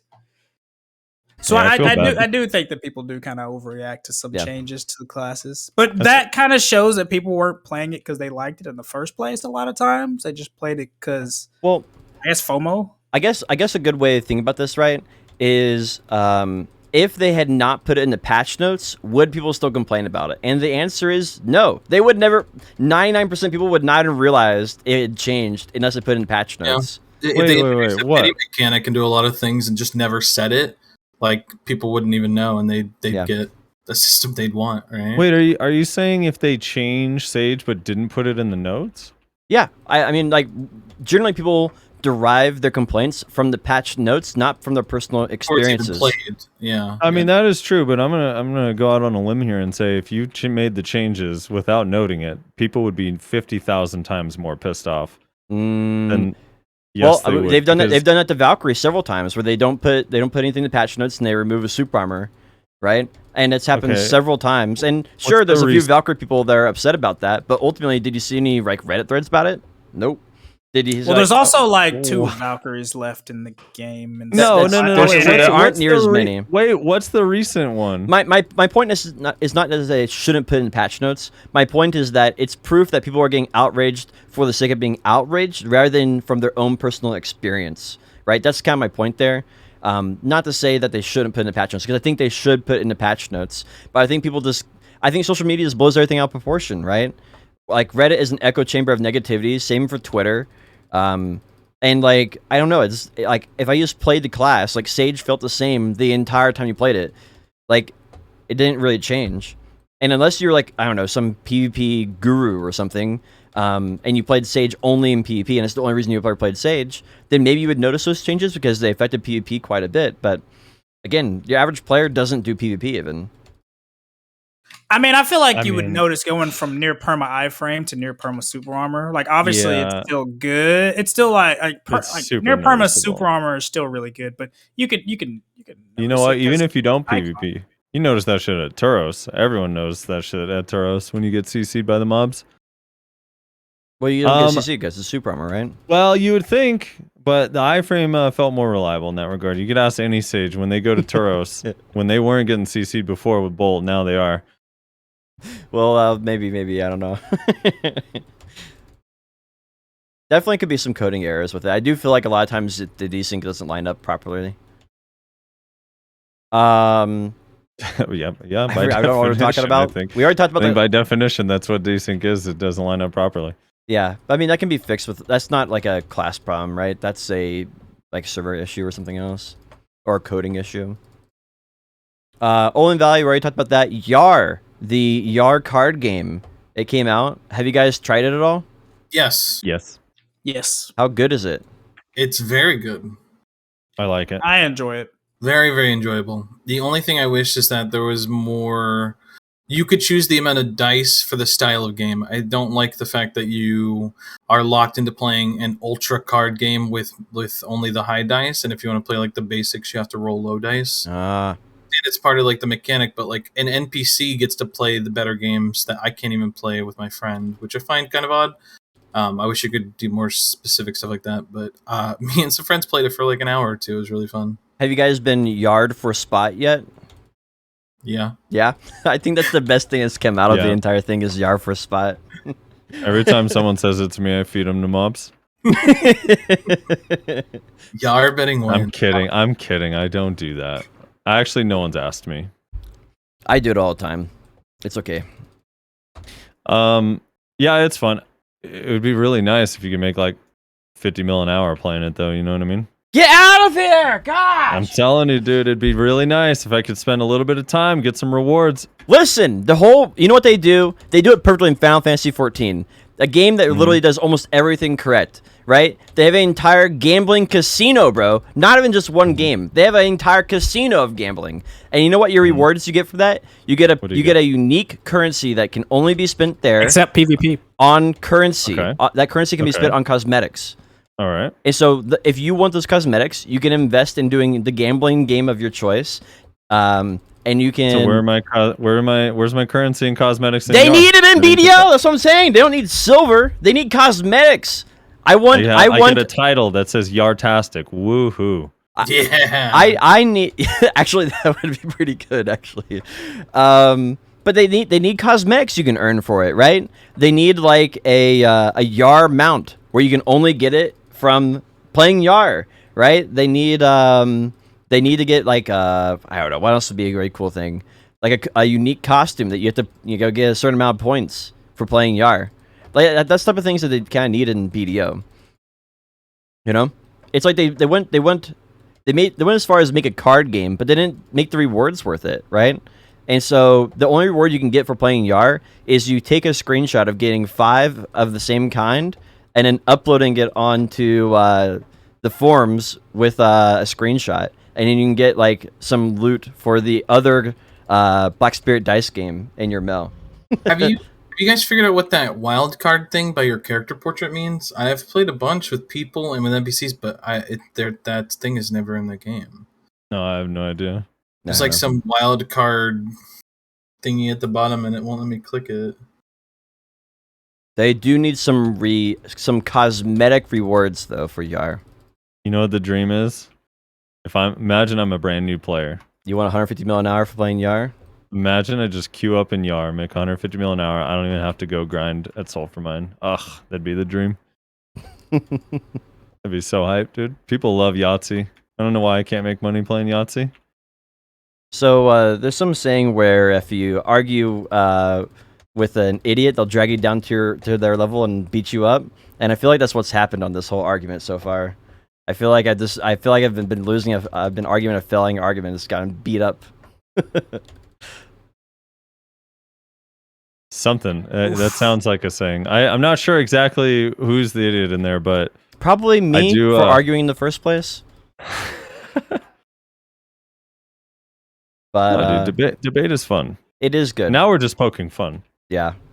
All good Yar fun. should have some rewards. I don't, whether it's cosmetic or not, it would be nice to be like, oh, cool, I got a little something out of that. Instead of something that's Yar-tastic. What would you think, like, sarcasm and, like, bad jokes aside, because I can't tell a joke to save my life, what would you think would be a decent reward for it? Like, an actual decent reward? I don't know. What if there was a, I have no idea. I don't know. There should be something, though. Should be something there cool. Or- special card backs. That's what I'm Ooh, that would be pretty nice. Special card backs. I like that. Yeah, what about some dust, dude? You know, no one likes that Kaffir's grind. It should give us some dust. No comment. Ancient spirit dust. That's about it. I don't have anything else to talk about. G-Star have new game engine. I guess we can talk about that very briefly. They added snow buildup. They added a particle emitter for like leaves. They added where wind can blow any direction, and that actually influences tree branches now, and not just the entire tree. So actually have like actual wind in the game. So it's pretty cool stuff there. They have worked on their lighting engine. The waters now is going to have actual physics to it, where if you walk your horse through the water, you actually break and ripple with your horse. So a lot of cool things have been doing with their game engine to improve it. They're trying to add like ray tracing and some other advanced technologies in there, which I think are just more like bling words than anything else, because I don't know if anybody actually cares about that stuff. It does look really pretty, but I don't know anyone who can run that kind of stuff at a good FPS. But yeah, I've been pretty excited about that. Hoping they do the snow buildup and BDO. That's about the only main thing for me. Did you guys read about it at all? I didn't see that. No. But yeah. No.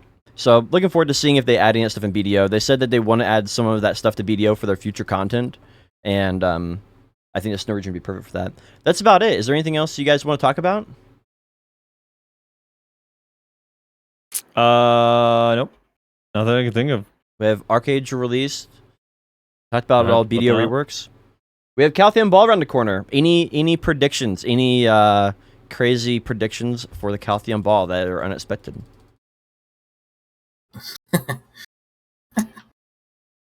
Jay's accessory hammers, baby. Please no, please. Ah, No.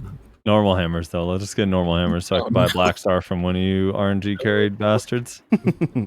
Jay's accessory hammers, baby. I don't know what I would even click with it. I guess I would click a Tungrad ring or a Tungrad belt or something. I guess That that's would be very inefficient. You'd have to go like Turo's belt or Revived Neck or something. Yeah, but I don't need those. What? Yeah, I know, but you sell them and then you buy the one you do need and still end up with money left over. Yeah. Yeah. Okay, that makes. Yeah. Can we agree that Turo belt at pin is a shit item? What? For the cost? Yeah. I Oh, agree. what's the Very cost nowadays? expensive. Like 150 Just bills. buy 10. 160 bill now. My Buy 10. Let's see, goodness. What is it? 155. Most recent 155 bill, yeah. I And do. they're, I don't know, it's cost efficient at tap, dude, but at pin, you barely gain any stats hitting pin on it for it to be warrant an extra 130 bill. You have a small question that's completely unrelated to like BDO, but still online gaming related. If you guys want What's up? Sure. Let's hear it. Shoot. I guess less of a question, more of a frustration. I really don't like the idea of introducing East and West servers Mhm. across like the US. Yeah. No. Because I have tons of West and East friends and I can't play with either of them. Maybe if there's like online cross server where like, yeah, it's East and West just for your ping, but then like you can just group and do content. It's cool.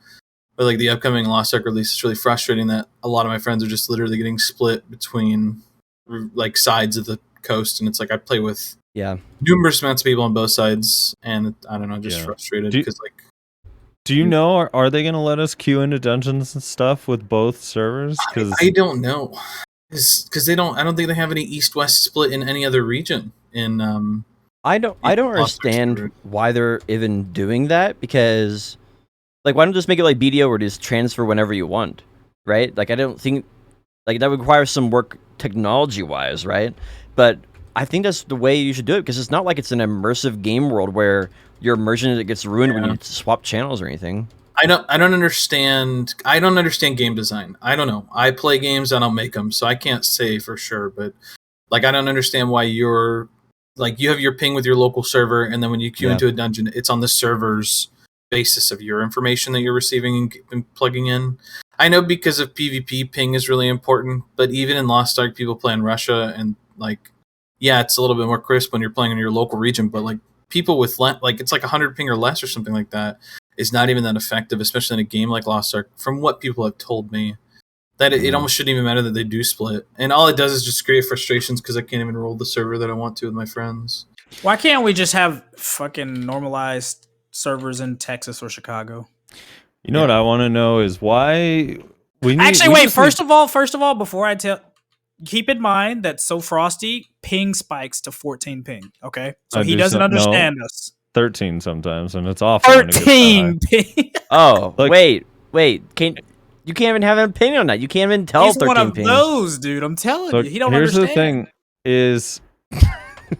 I also am sad about it, Blonde Bear, and I'm sitting here like, man, I wish there was just like a technology at this point to just reduce ping across vast distances. Like that's what we need to get all these scientists to start working on, please. Yes, I agree. Because it would be nice if you could have a central server, or even like maybe the technology one day is to a point where it doesn't even matter where it is, and it's just everyone gets like sub 20 ping regardless of where they are in a country. It would be so cool. I don't think ping really matters as much as people say it does, to be honest with you.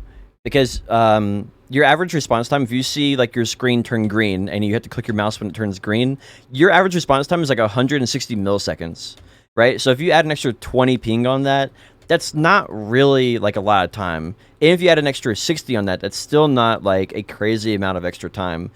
It's just like the combination of your PC having to render everything, and then the network ping, and then the server updating, like all those things combined, and then the other person's ping, that is like the entire process there. And there's just so many different parts there that, that can be improved. Like you can decrease your ping, like not your ping, but you can decrease your render time of your PC by about 60 milliseconds just by turning off VSync or G-Sync or something like that. It'll just like shrink it by like 30 milliseconds instantly. And that's something that everybody can do by just turning off VSync in whatever competitive game they're playing just about. So I too don't really feel the ping difference when I'm grinding trees with my friends. I don't grind trees. I definitely experience dude, the ping difference is pretty big. Dude, ping is so huge. I don't know. Especially like I don't even know how to get into this discussion, but yeah, ping for me is like, dude, obviously on Global Labs, like the ping is pretty huge for me. Like it's somewhere between, it's like 200 to 240, but like everyone says whenever I'm streaming Global Labs and people are like, dude, that's what I experience over here in like the east coast of Canada, like on the far, far, far end of the country. And I'm just like, dude, I wouldn't play BDO. I wouldn't if my ping was like that regularly. There's no way. Like I guess another way of saying this is like the servers have an FPS too. It's called tick rate, right? And so let's say they're up, like League of Legends is 30, right? So that means every 30 milliseconds the servers are being updated, right? And that means that every second they're getting 33 updates. So that means between updates, right? You're basically having like 33 milliseconds of delay. In that case, that's not exact. There's like someone can do better math than me on that. But if you had 60, that'd be like 15. So they can actually take off 15 milliseconds of delay just by increasing the refresh rate of the servers. Right? That's 15 they can take off right there. If they increase to 120, they can take off like 25 of that delay. And then if you turn off VSync, then that turns off like another 30. So you can actually reduce it by 60 without even changing your ping at all. Really, if the servers are better and you have proper settings on your PC. And that's kind of my point, is like I feel like a lot of people, like they don't really do proper education on this, where how you can actually help it. Like BDO, like they have a DS protection, and that's adding a ton of lag into the game. Look, I don't know how the tick rate works or the relationship between my computer, my internet, my ISP, the node, and all that. But what I do know is even if they increase the tick rate, if they doubled the tick rate, I know if I have 150 ping, I'm still going to have a more miserable experience than someone that has 30 ping.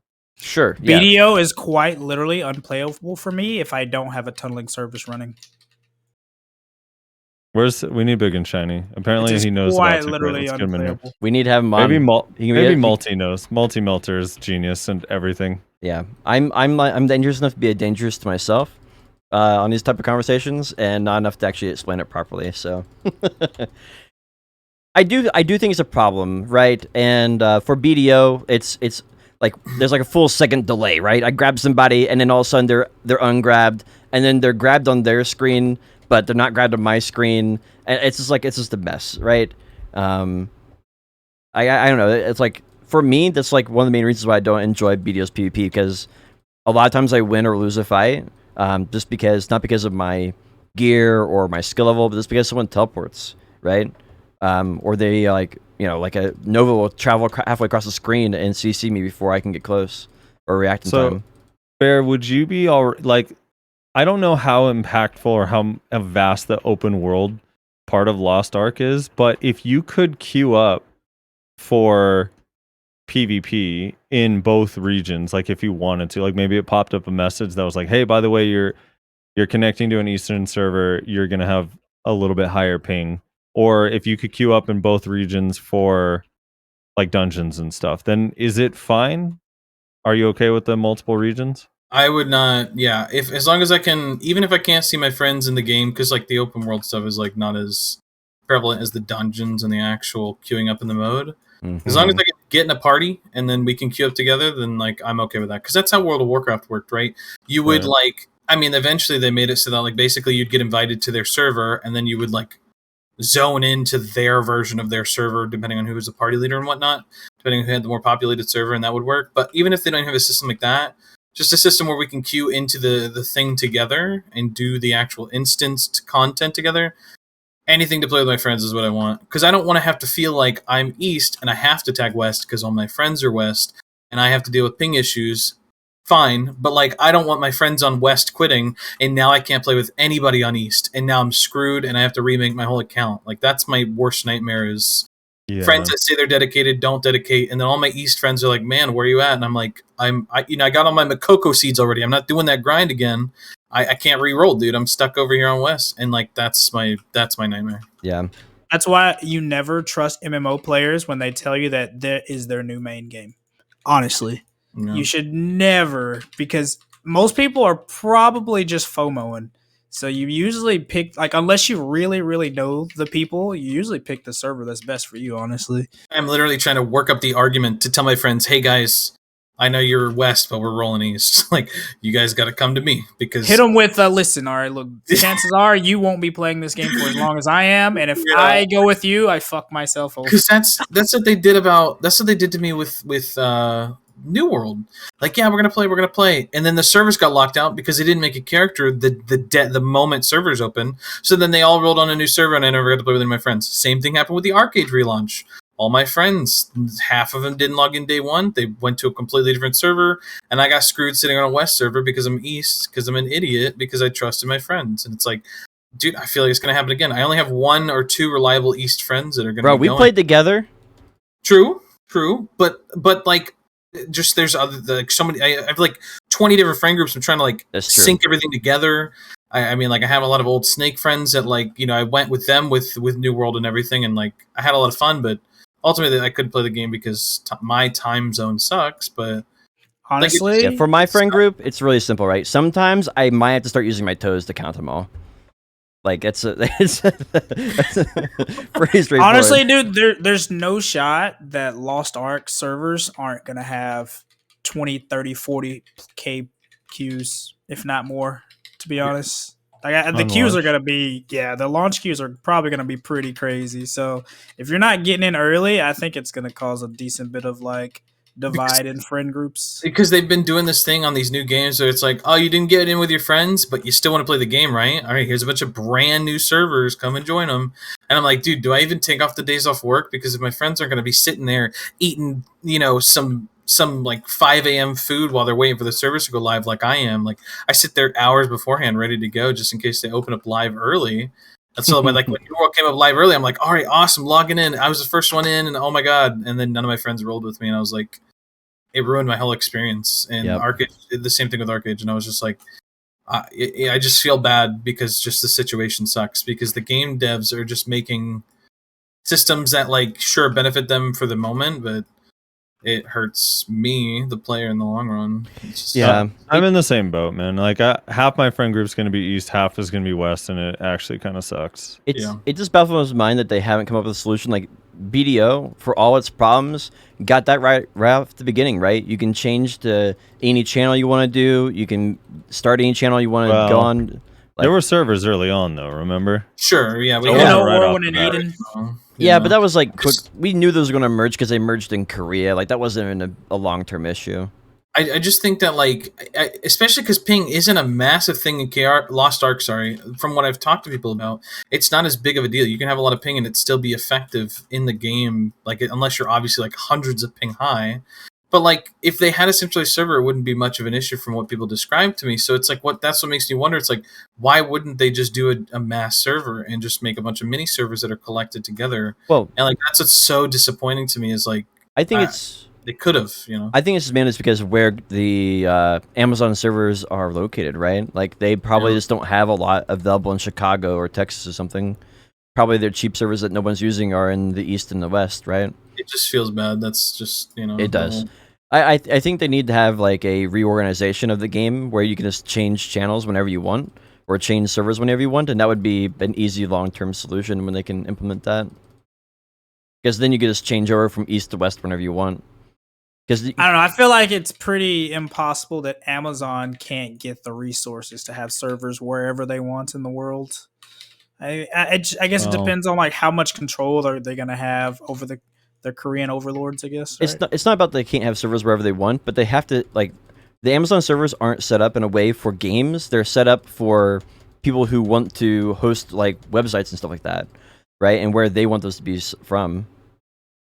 So it's not really designed for that. So they'd have to build a whole new data center. And that, those chips are pretty expensive nowadays, I hear. So I don't know how much that would all go into it, but I'd imagine that, getting a new one set up would probably take a couple of years. Like I said, I don't even care if it's East-West as long as they have just if I can party up in group with friends and they just figure it out there, on the online service. Yeah.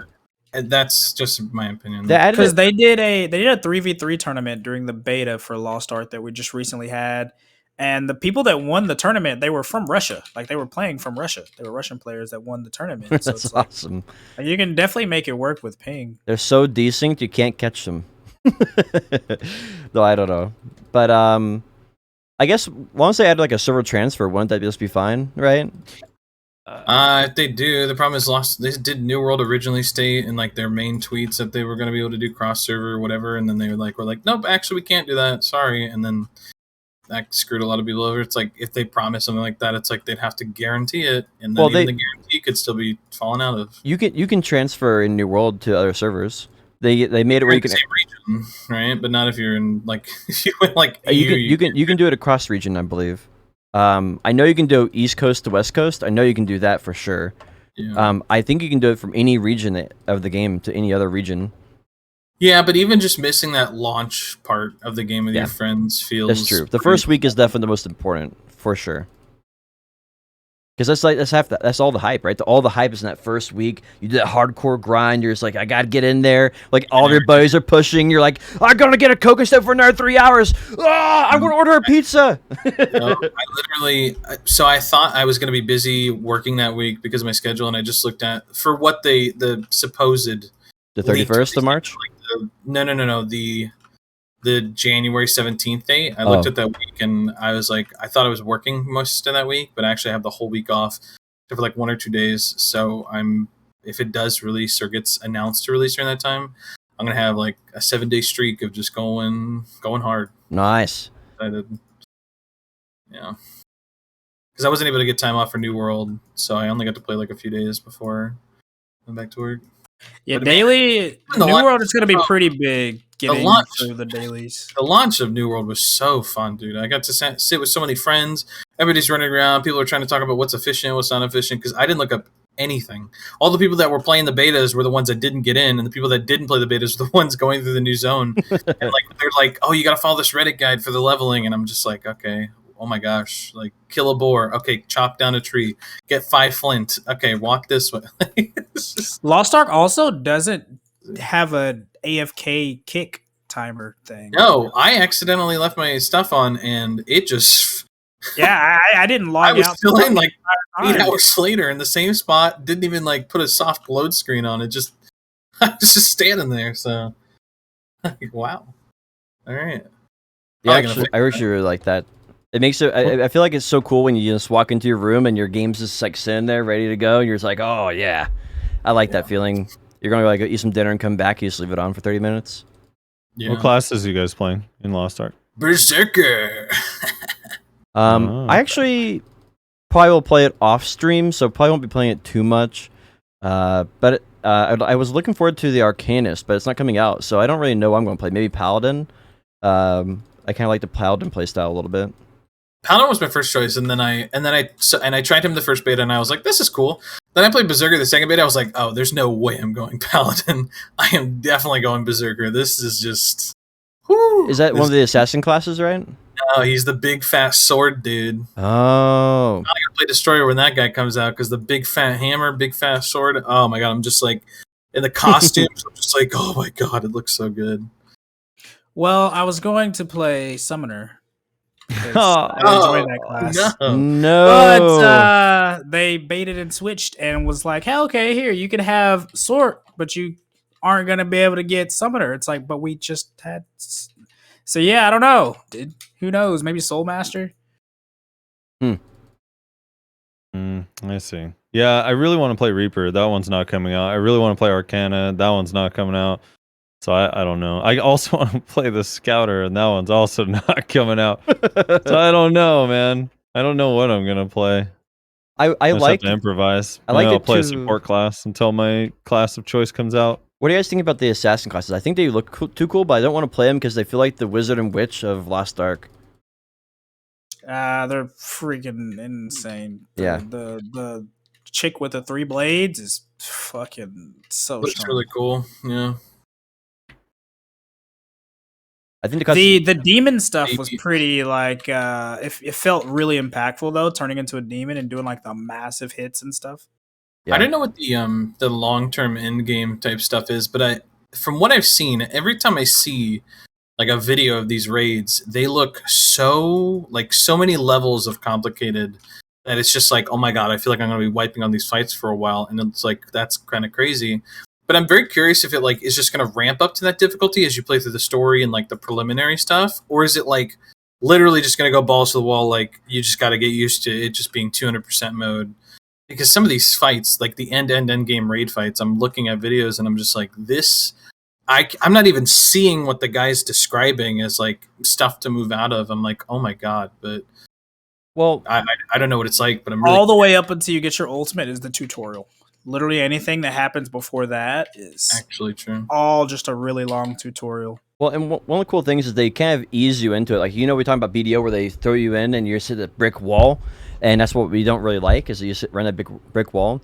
In that game, like you start like even at level like 15, you start fighting like bosses that you have to dodge their mechanics. You have to get out of the way. You have to like manage your health properly, and those all kind of get more and more mechanics as you go along. And so I feel like by the time you get to those in-game stuff, you're probably just gonna, it's not gonna be easy, but you're gonna have like enough of a knowledge base to be like, oh, I recognize that briefly. Looks similar to that other thing I fought like a couple of levels ago. So I think it should be pretty straightforward. Sort of like when you go in Mythic Raid, right? You don't have to be explained all the nitty-gritty details of everything, right? Because it's like incrementally you learn as you go Right. all the way to the end. Yeah, I'm curious. I'm really excited. This stuff looks like so much fun. It just looks like it's gonna be a great game. Yeah, I definitely want to take some time. I think it might be like my Sunday game. I take Sundays off, so it might be my Sunday game for a while where I just log in, play for a couple hours, get some progress on it, and have some fun. I don't have anything else. If it's okay with you guys, you want to wrap up? Sure. Sounds like a plan. All right. This has been Nerds and Words, episode 66. I'd like to close out with what you guys have going on for this week. We'll start off with Kerr, then Blombear, then Frosty. What are you guys up to this week? Dude, I've been super motivated to play the game for the past 2 weeks. And then after putting my Garmoth Heart in and losing my tag Awakening Weapon, my motivation is completely gone. I personally don't even want to play. It's kind of fucking crazy that due to a stupid, not even thought out system, I now have to pay over 6 billion silver to tag again, or IRL money plus 3 bill. Like, that's pretty fucked. So I don't know. We'll see. But I do have finals this week. I took my first one today. I got 2 more to take sometime either tomorrow or the next day. But I guess we're gonna be trying to find motivation, dude. Yep. Motivation's hard to find. Good luck in your exams. Blombear, what you got going on this week? Speaking of motivation, I am at 880 hours of grinding Olins, and that's all I'll be doing. Grinding Olins as much as I can. And I'm excited for the ball this weekend. That'll be cool. And other than that, I'm reading the Dune series, Dune, the Sand Planet book series. It's very good. And I've been really enjoying it. What's crazy to me is I read a lot of books, and I'm surprised no one in my life has ever been like, oh my God, you read books, you should read this series. Probably one of the greatest book series in my entire life I've ever read, and probably my favorite series now. All right. So yeah. I'm kind of curious. Got a question for it. I've read a lot of Brandon Sanderson's books. Would you say it's better than Mistborn or better than Stormlight Archive, or would you say it's about the same? It's just like the first book could be its own thing, but the second and third books just like there's so much like mental philosophy and so much inner monologuing.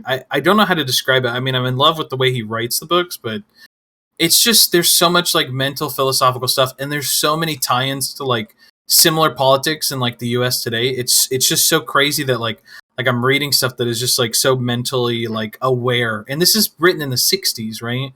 Of like aware of like what's going on right now, and it's just like just so entertaining, and the story is just really good to me. I really enjoy it. Yeah, I'm reading God Emperor of Dune. That's the 4th one right now. I was gonna say that's why no one's recommended it to you, Blondebear, because you don't have a whole lot of friends that are over 60 years old. Well, that's what's crazy, right? Talk about like people are like, oh, Star Wars, because like this is like a lot of inspiration for sci-fi. But the thing about this sci-fi series is that it's not about aliens or laser beams or like robots or spaceships. It's like political sci-fi in like an actual future of the world, and it's like that's what's so crazy. Is like yeah, nobody's old enough to really recommend it. First of all, but second of all, it's like I don't know. Maybe I'm just not surrounded by readers. It's just crazy. Well, I look forward. I'll check up on you with the books in the future. So Frosty, thank you for joining this week. What are you doing in the next couple of days or next week or two? I'm spending this week helping people try to understand what PA meant by all of their patch notes and all the incorrect notes. I'm trying to help decipher that. And then luck. and then we'll be watching the ball, and I'm just going to be grinding in the meantime, trying to get money in preparation for the hideout ball. And I don't know, like there's some event this week that I think, Blondebear, correct me if I'm wrong, but people think that the Lost Ark devs are going to announce the release date this week, or rather Amazon. I hope so, because I need event. to know what day. Yeah, there's an event coming. Yeah, I need to know what days I'm taking off for vacation for work. So yeah, so I'll be looking forward to that. Yeah, and that's it, really. All right. Well, for me, this episode is episode 66. It'll be uploaded on the new Nerds and Words podcast channel on YouTube. It's a dedicated channel there. So if you haven't subscribed to that, that'll be the only place you can find this episode. So make sure you go give that a subscribe. It will not be uploaded on Potion Shop YouTube anymore.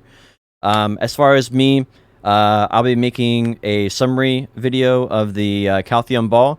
I'll be going on Friday to see some family, and I plan on streaming a whole lot of BDO. I'm trying to get this great Marty Stone.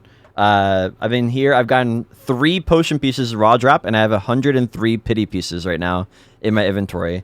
It refuses to drop. It refuses Which to. piece? I'm trying to get the great Marty Stone from Blood Wolves, and it just refuses to drop. But yeah, I have technically 4 potion pieces now for here. So So we're going to continue. Hopefully we get the great Marty Stone before we get a fifth one. So that's my week. Thank you guys for joining us on episode 66 of Nerds and Words.